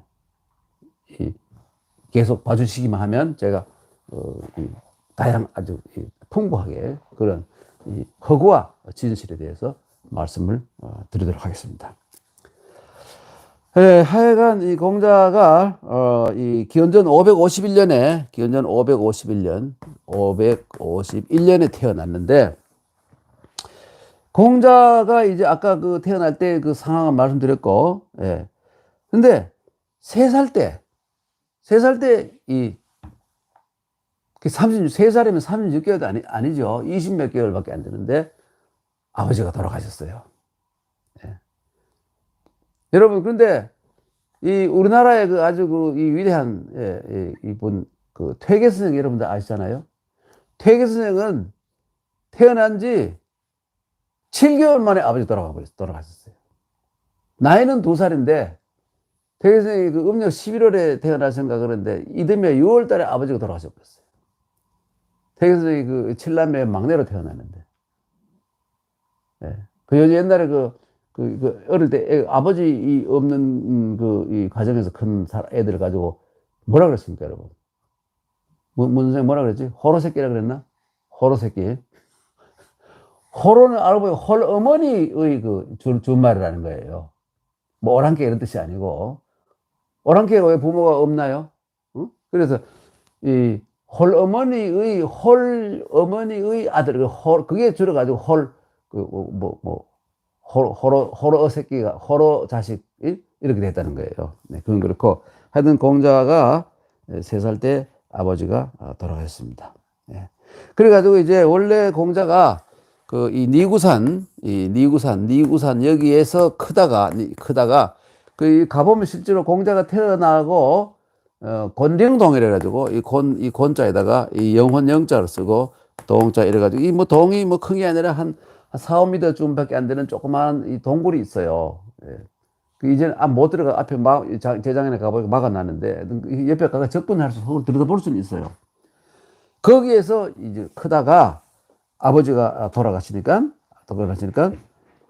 왜 그러냐, 아버지가 그때 거기에서, 곡부에서 이 음식물과 이런 생활할 수 있는 이 물자를 실어 날랐던 것 같아요. 노인이 너무 거리가 상당히 있어요. 가보면.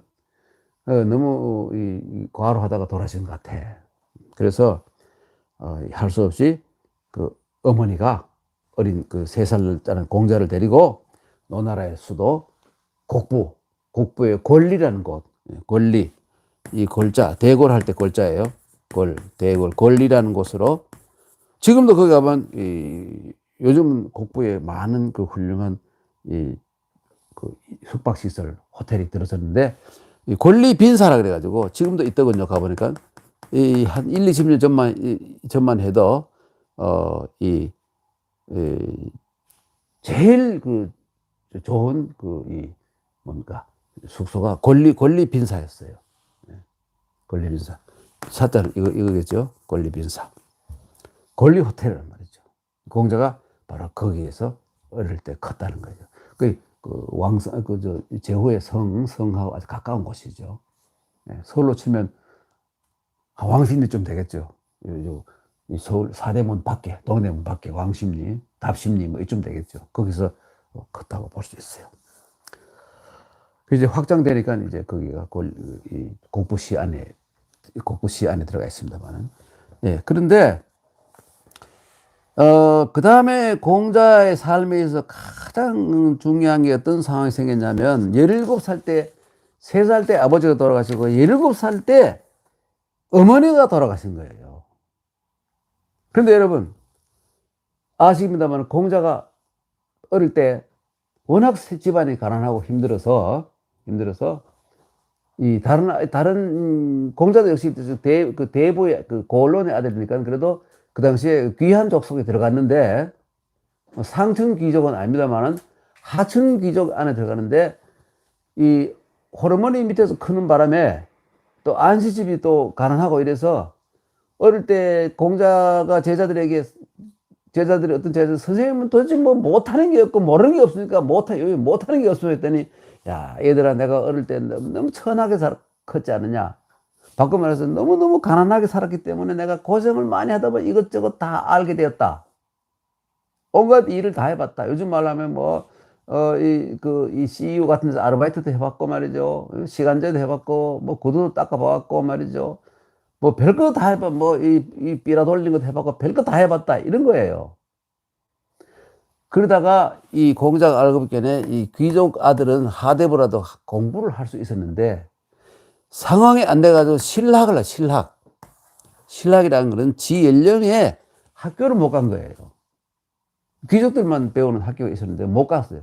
접근 못 하다가 어여 형편이 좋아지고 해가지고 15살에 처음으로 학교를 갔습니다.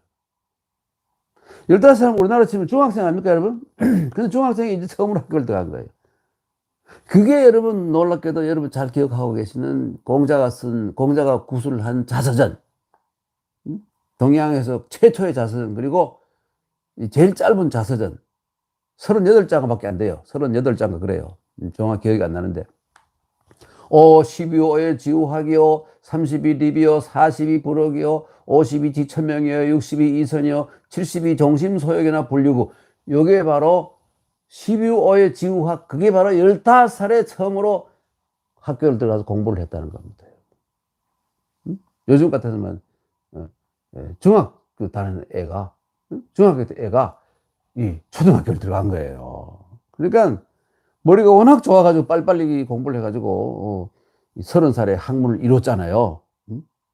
30이 립이라는 건 뭐냐면, 뭐 공자의 그 형님이 뭐 소아마비가 돼가지고 그 집은 대대로 그 형제들이 다 하체가 약했나? 그러다 30살이 돼가지고 이 운동을 많이 해서 똑바로 서게 됐다. 그게 아니고요. 그건 농담이고요. 그게 아니고, 이 립이라는 뭐 뒤에 다시 한번 그게 나오면 말씀드리겠습니다만은, 이 립이라는 건 뭐냐면, 뒤에 여기 생략돼. 립어, 얘가 요 두 글자가 생략된 거예요. 요거. 생략된 거예요. 생략된 거예요. 그래서 그 당시에 가장 중요한 게, 공자의 사상 가운데서 가장 중요한 게 예학이잖아요. 공자의 유학은 바로 예학 사상이에요. 인의 예, 이런 것들은 속에 있는 것이고, 밖으로 드러내가지고 사회를 유지하고 하는데 가장 중요한 게 이게 요즘 하면 이게 일종의 넓은 의미의 법이잖아요. 촘촘하고 빡빡한 게 아니라 여유 있고 좀 분위기 있고 휴머니티한 그러한 상황에서 이 넓은 의미의 법, 이게 예예요. 그리고 예학이잖아요. 예학 문화잖아요. 응? 그래, 얘가 말이죠. 얘가 너무나 촘촘하게 되어 있고 위계 질서가 강조되고 하기 때문에 사람들이 답답함을 느끼잖아요. 그거를 푸는 게 뭡니까? 그 스트레스를 푸는 게 바로 악이잖아요. 음악이잖아요. 그래서 맹자에 나오지만 여중악, 남들, 이 백성들과 함께 즐기는 도각락, 여중악락, 순락, 그래서 혼자 즐기는 음악과 여러 대중들과 같이 즐기는 음악, 어느 것이 더 즐겁겠습니까? 이게 맹자가 직접 묻는 게 있잖아요. 그 음악의 원래 그게 이 귀족이나 왕의 개인적인 소유물이 아니라 모든 사람이 같이 즐기는 거라 이거예요. 그렇게 하면서 이 쌓인 스트레스를 풀고 다시 또 이 위계 질서를 하는 사회들과 여기서 생산을 하고 또 소비하고 생산 소비 이렇게 사회가 굴러간다 이거죠. 사람이 매일 공부하면 안 되죠. 때로 놀러도 가고 소풍도 가고 산보도 가고 말이죠. 술도 먹고 말이죠. 여행도 가고 이렇게 해야 된다는 거예요. 그 얘기입니다. 그 일주일이라면 어떻게 합니까? 월화수목 금금금이 아니고 월화수목까지는 열심히 일하고, 사람이 뭐 일하려고 태어난 거 아니니까 금토일은 놀아야 된다 이것이죠. 옛날에는 그냥 일요일만 놀았잖아요. 살기 힘들고 빡빡할 때. 그 점점 국민소득 올라가서 살기 좋아지면 어떻게 됩니까? 토요일까지 놀잖아요. 그렇죠? 정말 앞으로 우리가 정말 이상사회, 공자가 말하는 조문도 석사가의 아침에 도를 들으면 저녁에 죽어 좋다는 공자의 도는 말이죠. 이 세상의 모든 사람이 차등 없이 누구나 잘 먹고 잘 사는 복지사회. 이게 바로 공자의 목표입니다, 여러분. 공자는 정치가예요, 여러분. 공자는 아리스토텔레스하고 비슷한 게 뭐냐면, 아리스토텔레스가 그랬잖아요. 사람은 정치적 동물이다 그러잖아요. 그 뒤에 수백 년 뒤에 세네가가 그걸 번역을 하면서 그걸 사람은 사회적 동물이라고, 사회적 동물을 잘못 약간 의미를 바꿔서 그랬지. 아리스토텔레스가 얘기할 때는 사람은 정치적 동물이라고 했어요. 공자가 바로 공자도 정치가 사람을, 요즘은 정치가라고 하면 욕먹지만 옛날에는 정치가는 정말 존경 많은 사람들이에요. 자기 희생과 온갖 여러 가지 이상을 실현하기 위해서 최선을 다하는 사람이 바로, 그래서 여러분, 이 간디가 했는 말을 갑자기 제가 말씀드릴게요. 간디가 뭐라고 하냐면, 간디가 7가지 사회학이 있는데, 간디가 말하는 1번이 뭐냐 하면 원칙 없는 정치라는 거예요. 정치라는 건 원칙이 있고 누구나 정치가를 존경하고 정치가가 설선수범하고 이런 게 정치가인데, 요즘은 정치가가 말은 그래야지만 뒤에 돌아서가 거짓말하고 사기치고 온갖 악한 짓을 다 하니까, 그 원칙 없는 정치, 그게 바로 사회악의 1번. 그 다음에 뭐냐면 일을 안 하고 부를 축적하려고 하는 거. 일을 안 하고 불로소득 챙기는 거. 이것도 문제가 있는 것이죠. 그 다음에 뭡니까? 양심 없는 쾌락 추구. 쾌락을 추구하되 아까 말한 것처럼 예악 가운데서 예를 나흘 동안 열심히 일하고 희생하고 이렇게 한 다음에 금토일에 가서 좀 노는 거. 이게 이 양심이 있는 쾌락 추구입니다. 인간이 쾌락하고 즐거우려고 났지 고생하려고 났습니까? 노예가 되려고 난 게 아니잖아요. 예. 그 다음에 또, 깐디 얘기가 참, 옆으로 좀 나갔습니다. 이게 또 한 가지 뭐냐면, 개성 없는 그 지식 축적.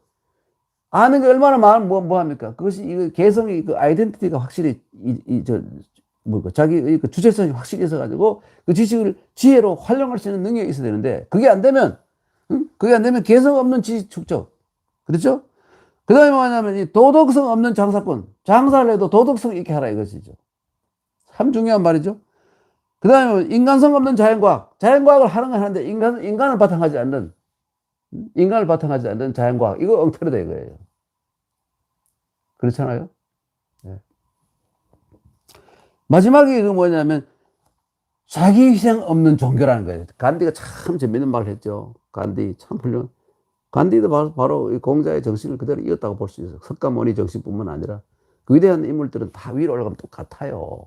공통. 그 간디가 그 말한 7가지 사역과는 마지막에 뭐 자기 희생 없는 종교. 종교인이 이 말이에요. 자기 희생을 하잖아요. 예수님부터가 자기 희생을 했잖아요. 그렇죠? 역대 위대한 종교인들을 보면 다 뭐 어떤 그 이념을 위해서 혹은 그 자기 종교를 위해서 목숨을 바쳤잖아요. 손끝도 하나 안 다치려고 그러고 이 종교인이라고 소리 지르고 그 착취하는 그런 그 사이비 종교인들이 얼마나 많습니까?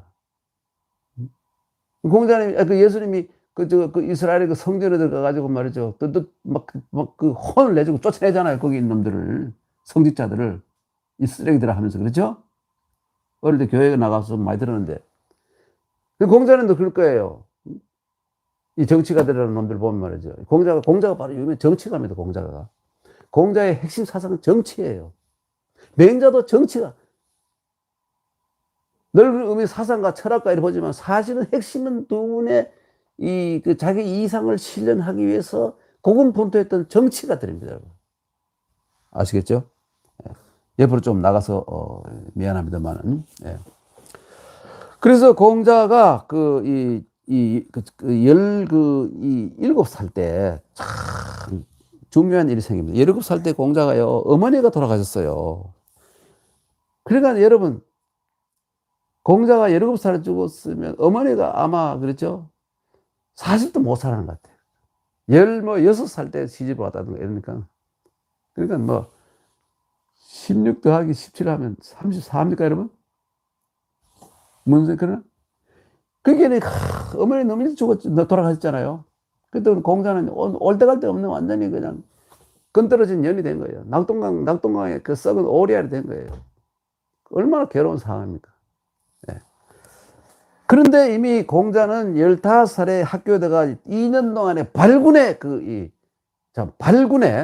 발자는 뭡니까? 이 뽑을 발자죠. 군자는 무리 군자입니까? 응? 발군의 실력을 나타내가지고 말입니다.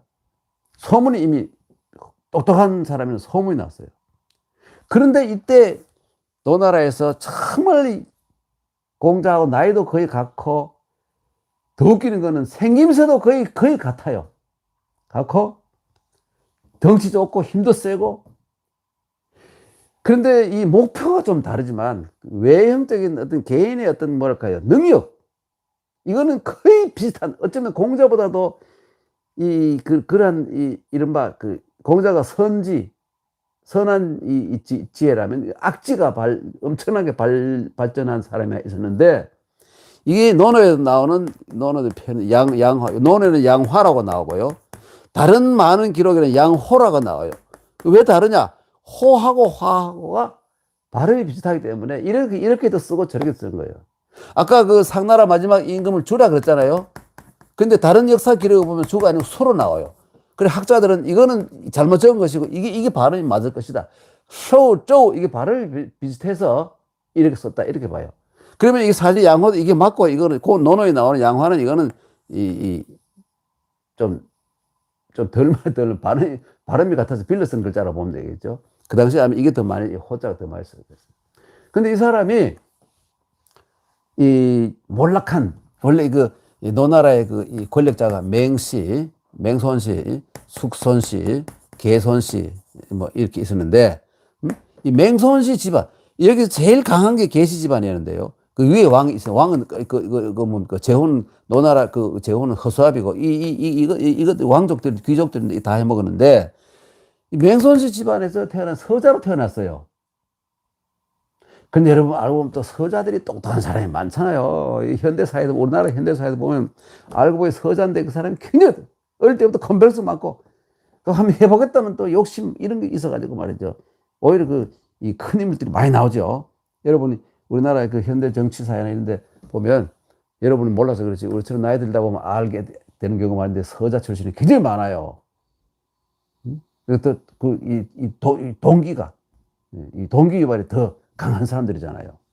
그리고 이 양호가 바로 서자로 태어났는데, 그래서 어물어물 하다가 그 당시에 강한 개손씨, 개신의 집에 들어가가지고 심부름꾼을 했어요. 먼 집안이니까 심부름꾼을 시작했어요. 그래가지고 두각을 나타냈어요.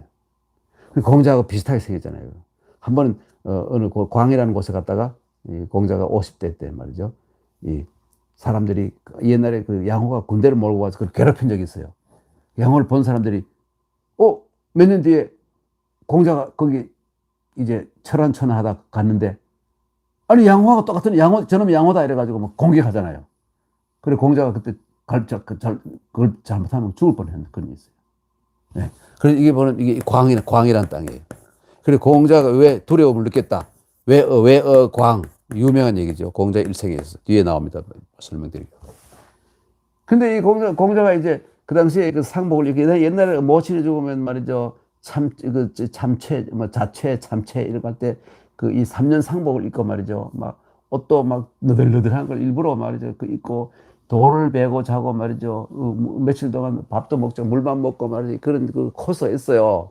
엄청 거의 죽기 마침 괴로운 그런 왜 그러느냐? 왜 방에 불도 안 때우고 흙을 베고 자고 거적을 덮고 자고 옷은 막 바람이 숭숭 새는 말이죠.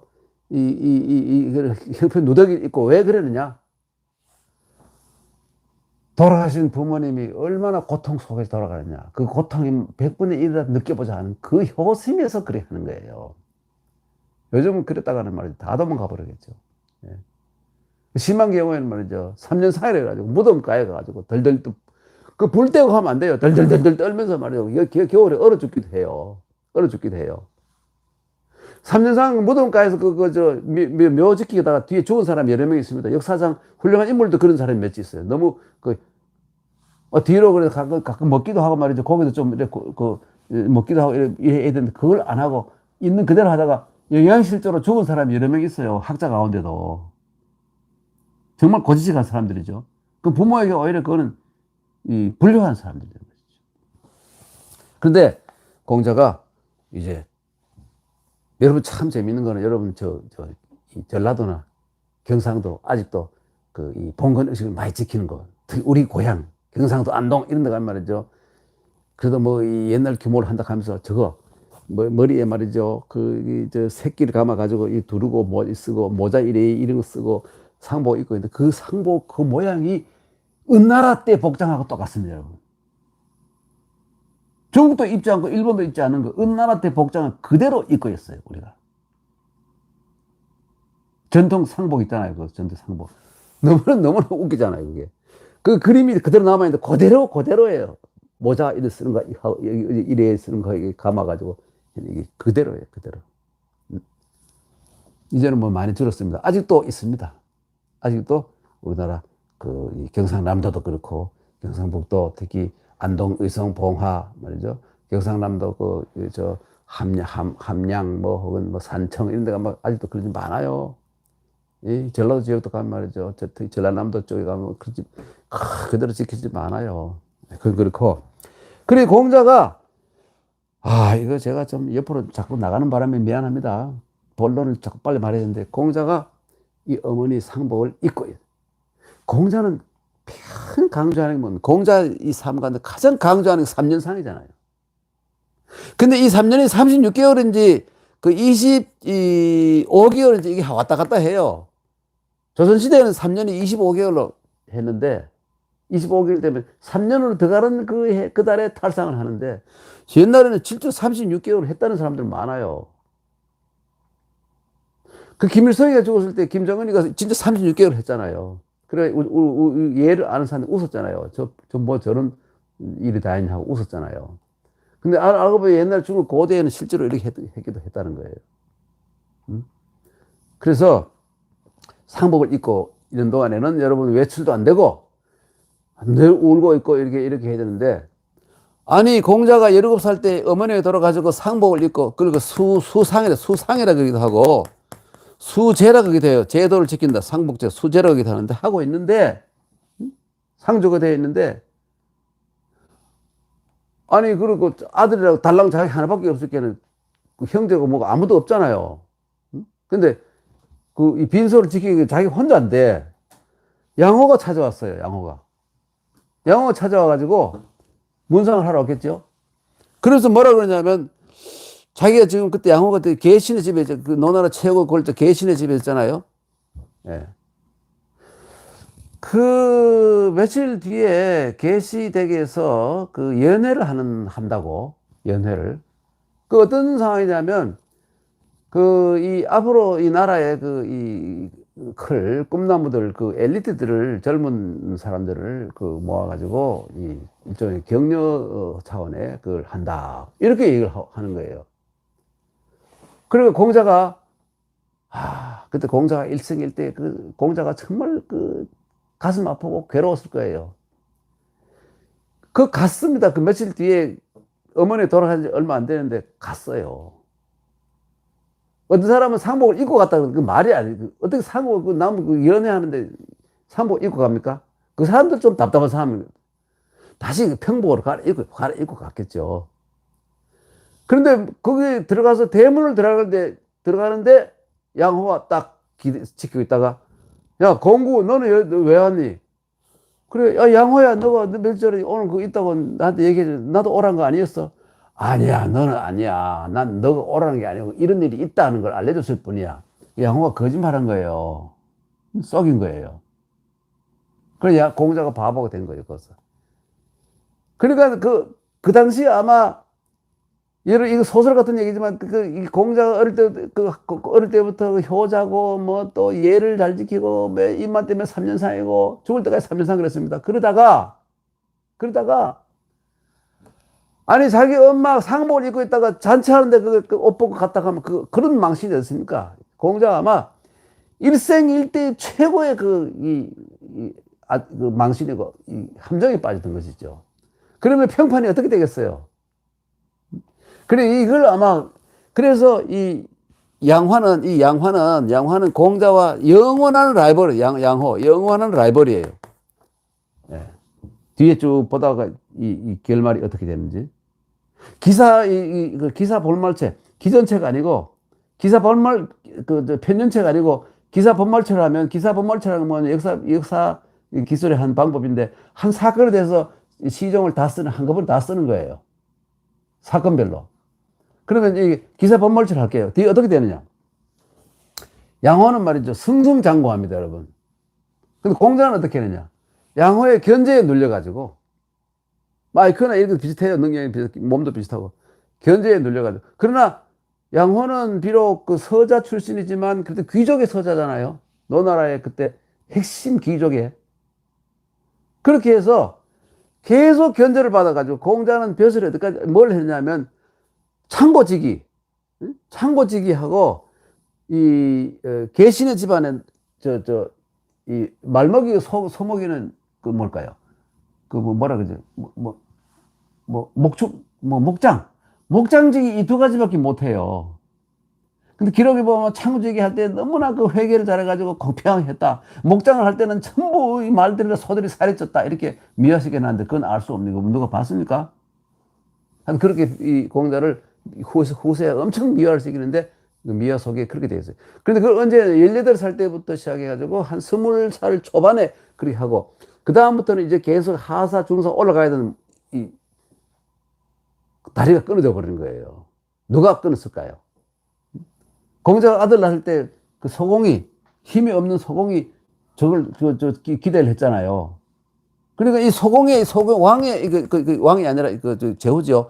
소공의 권력을 견제하는 이 삼가라 그런 삼가. 응? 삼가. 이 권력자들이, 그 중에 대표가 계시인데, 계시 집안인데, 계시 제일 힘이 셌죠. 이 공자를 그냥 둘 것 같아요? 견제했겠죠. 그럼 자기 집에 불러가지고 밑바닥에 창고지기, 그리고 이 목장지기는 시계다가, 그다음부터는 잘라버리는 거예요. 그럼 어떻게 되느냐? 공자가 50살 때까지, 여러분. 50살 때까지 직업이 없어요. 농사를 지을 수도 없고. 그래도 하대부의 아들인데. 계급사회에서. 장사를 할 수도 없죠. 어떻게 합니까? 딱 한 가지밖에 없죠. 학원 강사. 학원 강사.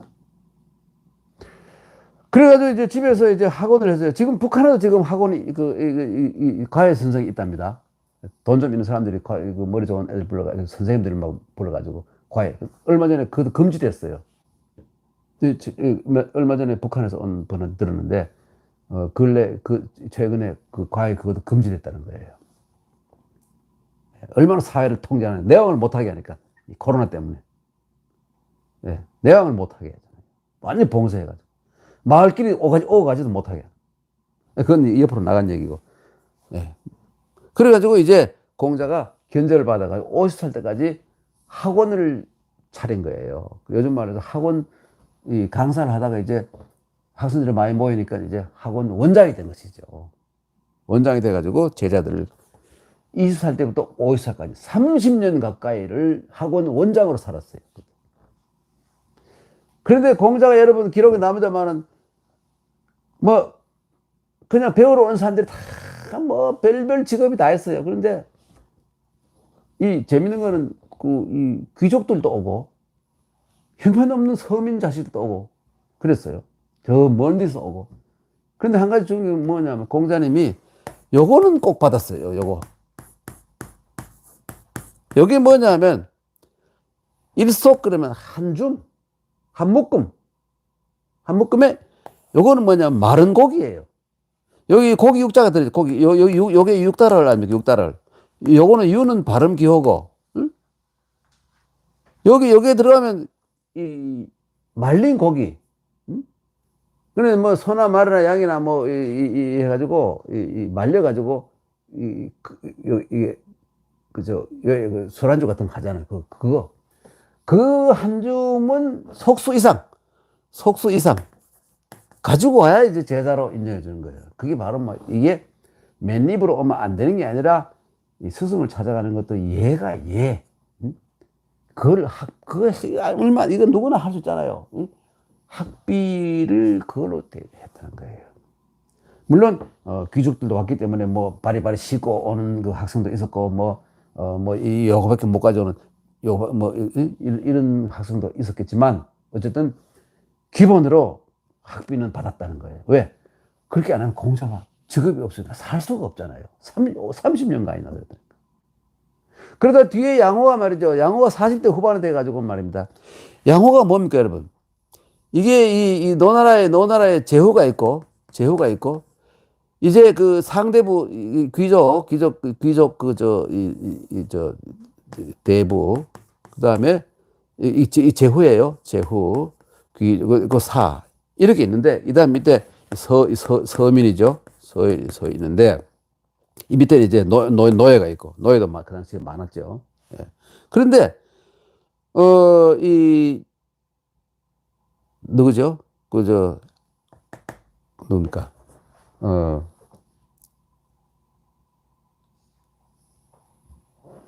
가만히 있어봐라. 여러분, 제가요, 강 가다가, 이 얘기 맥을 놓쳐버릴 때가 있어요. 옆길로 개걸음 쫙 가다 보니까 너무 멀리 가가지고, 어디서 출발하는지 모르는 경우가 있어요. 이게 아주 오래된 나쁜 버릇이어서, 안 그러려고 노력하는데도 그게 잘 안 돼요.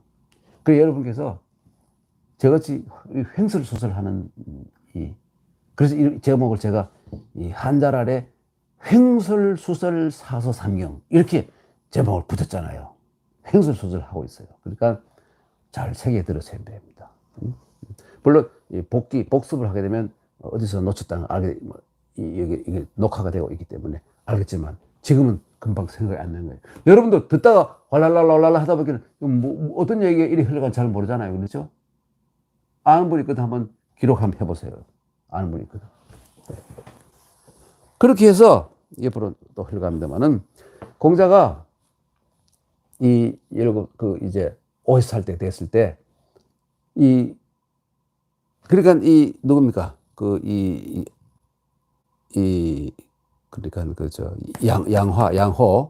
양호가 계속 이제 밑바닥에 하사로부터 중사, 상사, 하대부 올라가가지고 말이죠. 이게 결국 양호는 이 계시 집안에 가신이라 그래요. 그 계시 집이 가기 때문에 그죠? 가기 때문에 가의 신하예요. 그러니까 이 노나라의 소공이라든지 노나라의 전공이라든지 여기하고는 직접 신하가 아니에요. 그 신하의 신하라 그래요. 요런 사람들을 뭐라 그러냐면 배신이라 그래요. 배신이라 그래요. 배신. 그러니까 밑바닥에 배신해서 결국은 이 사람이 어디까지 올라가느냐 하면 이 소공보다도 이 노나라의 군주보다도 힘이 더 센 삼가를 완전히 그냥 제압을 해버려요. 한 5년 동안 45살 때부터 해가지고 한 50살 때까지 한 5년 가까이를 노나라 국정을 마음대로 해버려요. 그러니까 이 보통의 인간이 아니죠. 그랬더니 이제 노나라의 사실 이 삼가가 각각 서로 견제하고 이렇게 싸우기도 하고 이러다가 야, 이거 안 되겠다. 이 비상시국에는 우리 힘을 합쳐가지고 이 양호라는 몰아내는데 우리 있는 힘을 다 힘을 합치자. 이러다가 우리가 양호한테 다 뺏기겠다. 이렇게 연합전선을 펴가지고 또 지방에 있는 군벌들까지 다 끌고 모아가지고 있는 총동원회가 양호하고 싸우게 됩니다. 양호 1대에 한 10의 세력과 싸워가지고 양호가 결국은 져요. 져서 결국은 이웃 제 나라로 도망을 가버려요. 그래서 제 나라에서 인정을 안 해주니까 또 거기서 또 협잡을 하려고 해도 안 되니까 이 제 나라 사람들이 저 자식은 노나라에서 죄지고 온 놈이고 저 문제 있는 놈 안 되겠다. 저놈 쓰면 안 된다고 사람들이 제 나라 사람 정신 있는 사람들이 그걸 이 벼슬을 막아버리니까 하는 수 없이 이 진나라로 갑니다. 이 진나라. 여러분 진나라 알죠? 이때 진나라는 이미요. 이 진나라는 이때 힘이 없어요. 6명의 이 대부들에게 권력이 분산되어 있어 가지고 이 노나라는 3개로 갈라졌지만 여기는 6개로 갈라져 가지고 그 중에 대표적인 성씨들이 이 대부들이죠. 한씨, 위씨, 조씨 이 중항씨 또 몇 개 있는데 이거는 저끼리 싸우다가 날아가 버렸고 뒤에 이게 결국은 이 진나라를 4등분 해가지고 요건 진나라는 명목만 살려놓고 한나라, 위나라, 조나라를 갈라집니다. 그러니까 이 신하가 제호를 아주 엉망으로 만들어버리고 권력을 차지했는데 힘이 없던 통제를 할 힘이 없던 주나라 천자가 이거를 인정을 해버려요.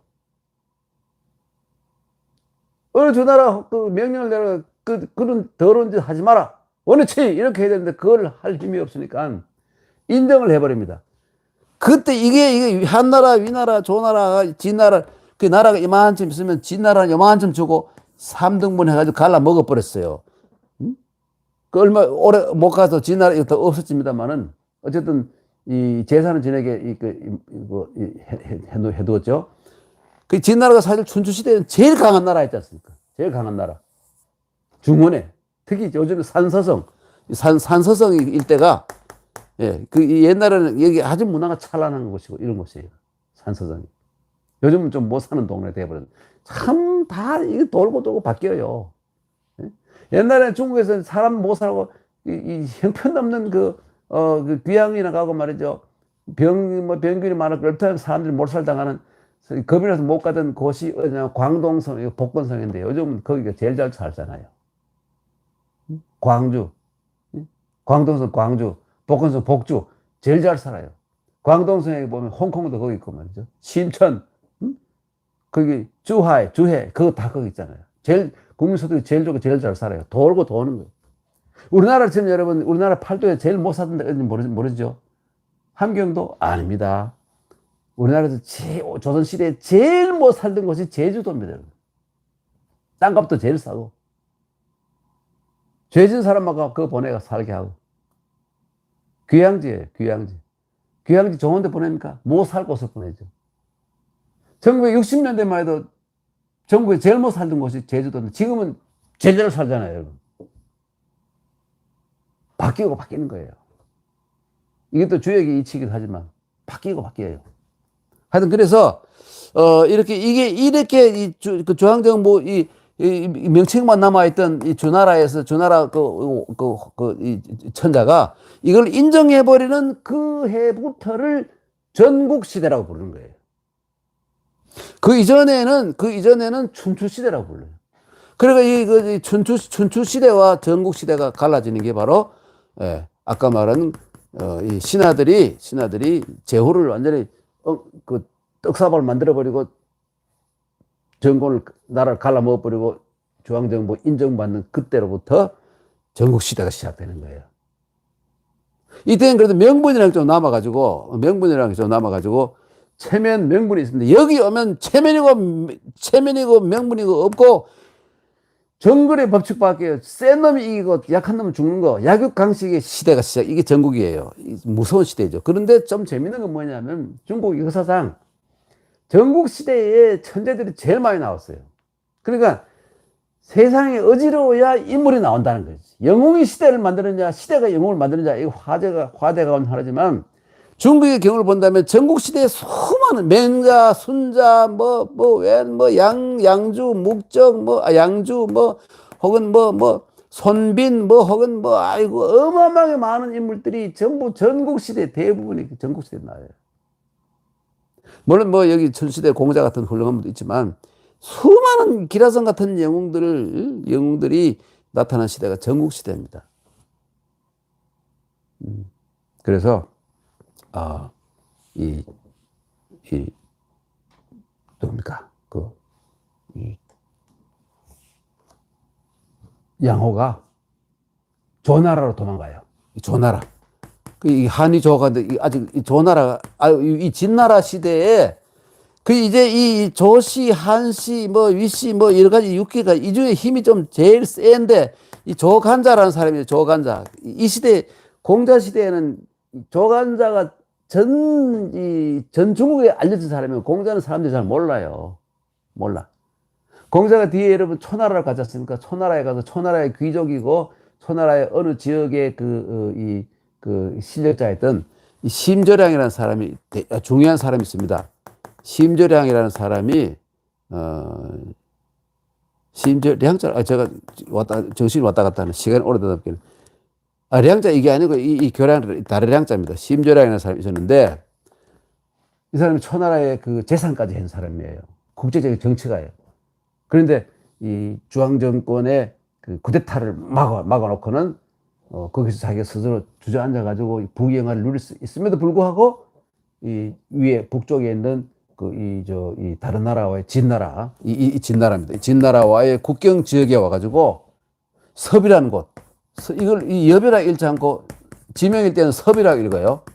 그리고 이 사람이 바로 섭공이에요. 이 심재량이가 섭공이에요. 섭공. 예. 그래서 공자가 이 사람을 찾아가는데 자로를 시켜가지고 인사하러 왔다 했더니 공자가 누군데? 몰라요. 이 국제 정세를 확 밝은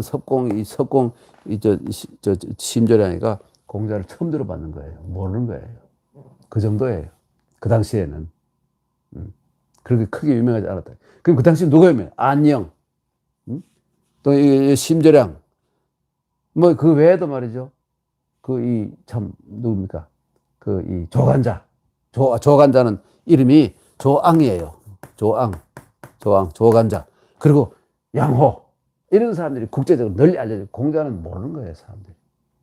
조그마한 노나라에 잠시 동안 국방장관 했다, 이 법무장관 했던 그거 가지고 그 명함을 어디 못 내미는 거예요. 안 되는 거예요. 그러나 공자 사상은 워낙 인류 보편적인 신금을 울리는 보편적인 위대한 사상이기 때문에 그 사상 때문에 역대 여러분 성인이 어디서 끊어집니까? 요, 순, 우, 탕, 문, 무, 주공, 공자에서 끊어지잖아요. 그런데 공자 이전에 7명은 전부 다 뭡니까? 최고 권력자들입니다. 그래서 중국에서요, 이 성인을 할 때 성인 이게 뭐냐면 성인이 최고 권력자만 성인이에요. 근데 유일하게 왕이 아니면서 주공도 섭정왕이었잖아요. 요임금, 순임금, 우임금, 타임금, 그 다음에 문왕, 무왕, 주공 전부 왕이잖아요. 근데 공자는 아니잖아요. 그런데 공자 유일하게 이 성인 중에 권력이 없이 왕도 해본 적이 없는데 들어간 사람은 공자 유일하게 하나밖에 없어요. 7 이 성인 가운데. 그런데 공자를 그래서 뒤에 그러면 소왕이라고 불러요. 실제 권력을 가지고 있지 않았던, 다시 말하면 정신적인 뭔가 성인이다 이런 의미죠. 근데 사실 그 중에 7명 중에서도 공자가 영원히 최고가 됐잖아요. 그 정신적인 공자가 그 당시도 유명하지도 않았고 그렇지만 후세에 가면 갈수록 빛이 나고. 여러분 지금 중국에서 말이죠. 중국이 이 막스 레니즘의 한계가 부닥쳐가지고 이게 뭐 말이 중국식 사회주의를 하고 떠들지만 이게 막스 레니즘 하는 막스가 와서 보면 기절할 거예요. 이거 뭐 이런 일이다 이렇게 할 거예요. 자기 이름 걸어놓고는 양도구역이잖아요. 어떤 것이 계곡이 더 비쌀 수 있지만 그렇잖아요. 그런데 중국이 이미 몇십 년 전부터 새로운 길을 모색해야 되겠다. 그래가지고 거의 결론이 거의 다시 유학 쪽으로 가고 있다. 가장 대안으로 막스 레닌 그대로 하느냐 아니면 서구의 이른바 이 서구의 민주주의 자유민주주의 그걸 하느냐 아니면 이 불교를 우리가 소승불교에서 와가지고 중국이 대승불교라는 어마어마한 이 체계를 이뤄가지고 실제로 중국보다 더 넓은 불교 신자가 더 많고 불교 역사가 많고 불교의 위대한 인물들이 많은 나라는 일본은 잽도 안 되잖아요. 우리나라도 안 되고 중국이잖아요. 그러니까 이걸 할까 하다가 그 다음에 네 번째 후보가 유학인데 유학적으로 이 무게 중심이 이미 기울었다는 거예요. 그래서 지금 공자에 대한 추승, 공자학원, 국부의 성역화 말이죠. 그리고 다시 경서를 어릴 때부터 가르치는 학교가 우죽순처럼 생겨나 있고 말이죠. 옛날식으로 막 외우고 말이죠. 이런 식으로 어릴 때부터 막 이게 엄청난 이 정부에서 추진하고 있잖아요. 근데 그게 공자 사상의 핵심 사상이 아니라 어쩌면 이 소프트웨어가 아니고 하드웨어를 이용하는 거라고 볼 수가 있죠. 어떤 의미에서는 위계 상하, 위계 질서, 극기복례, 자기희생 뭐 이런 것들을 정치적으로 활용한다고 볼 수가 있겠죠.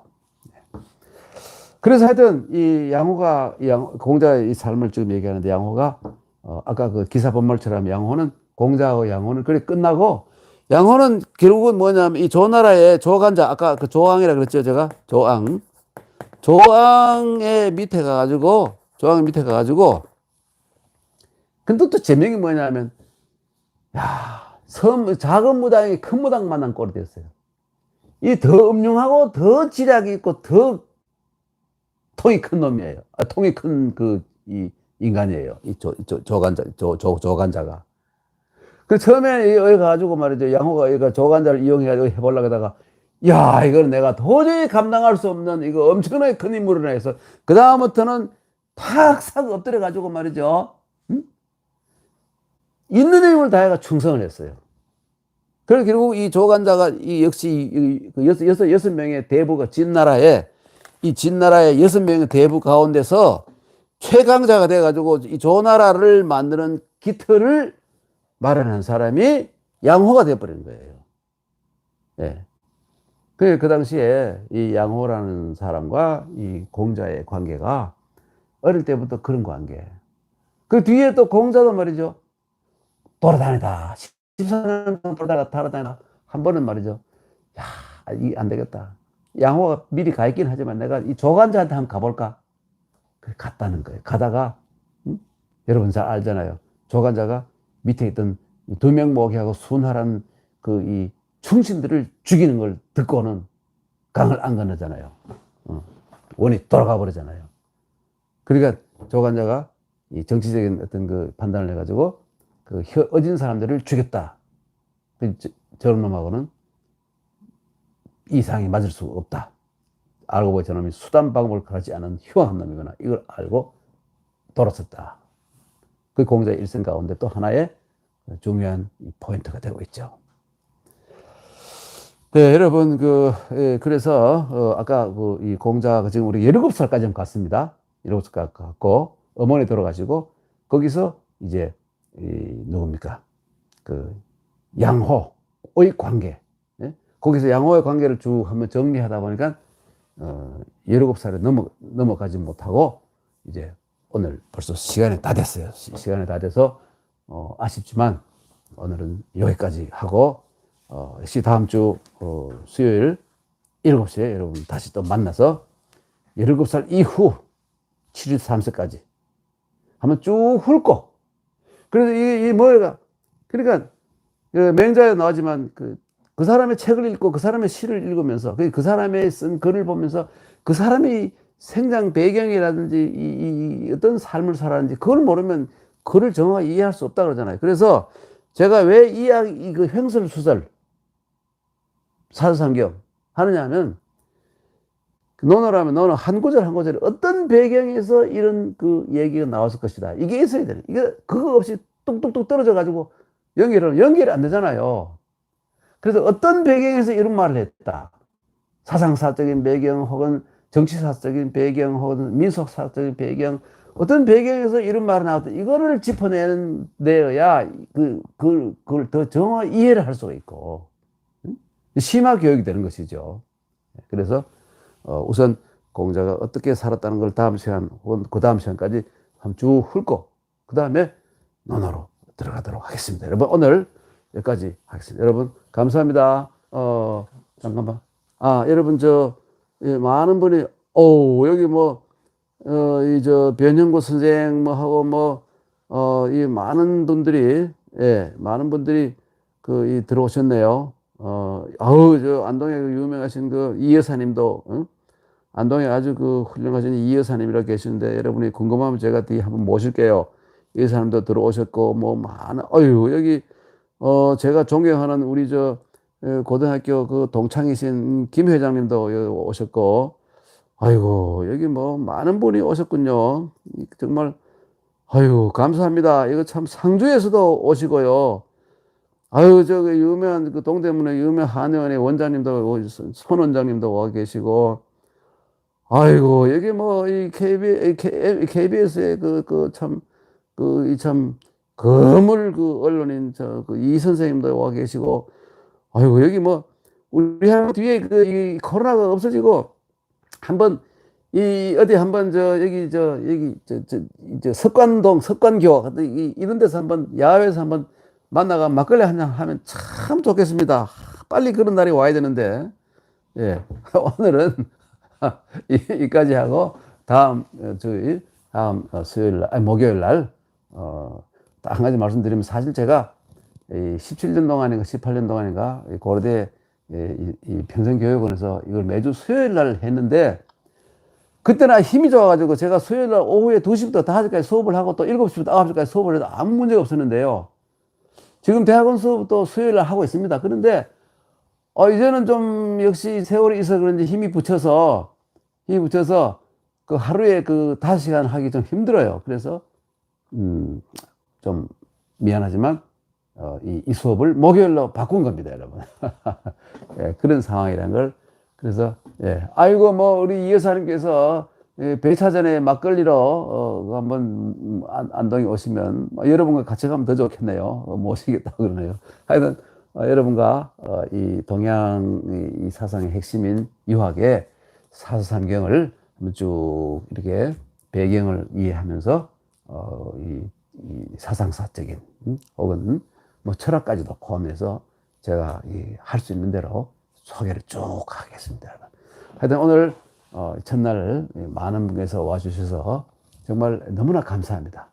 힘을 내서 말이죠. 더욱 열심히 하도록 해보겠습니다. 여러분 감사합니다.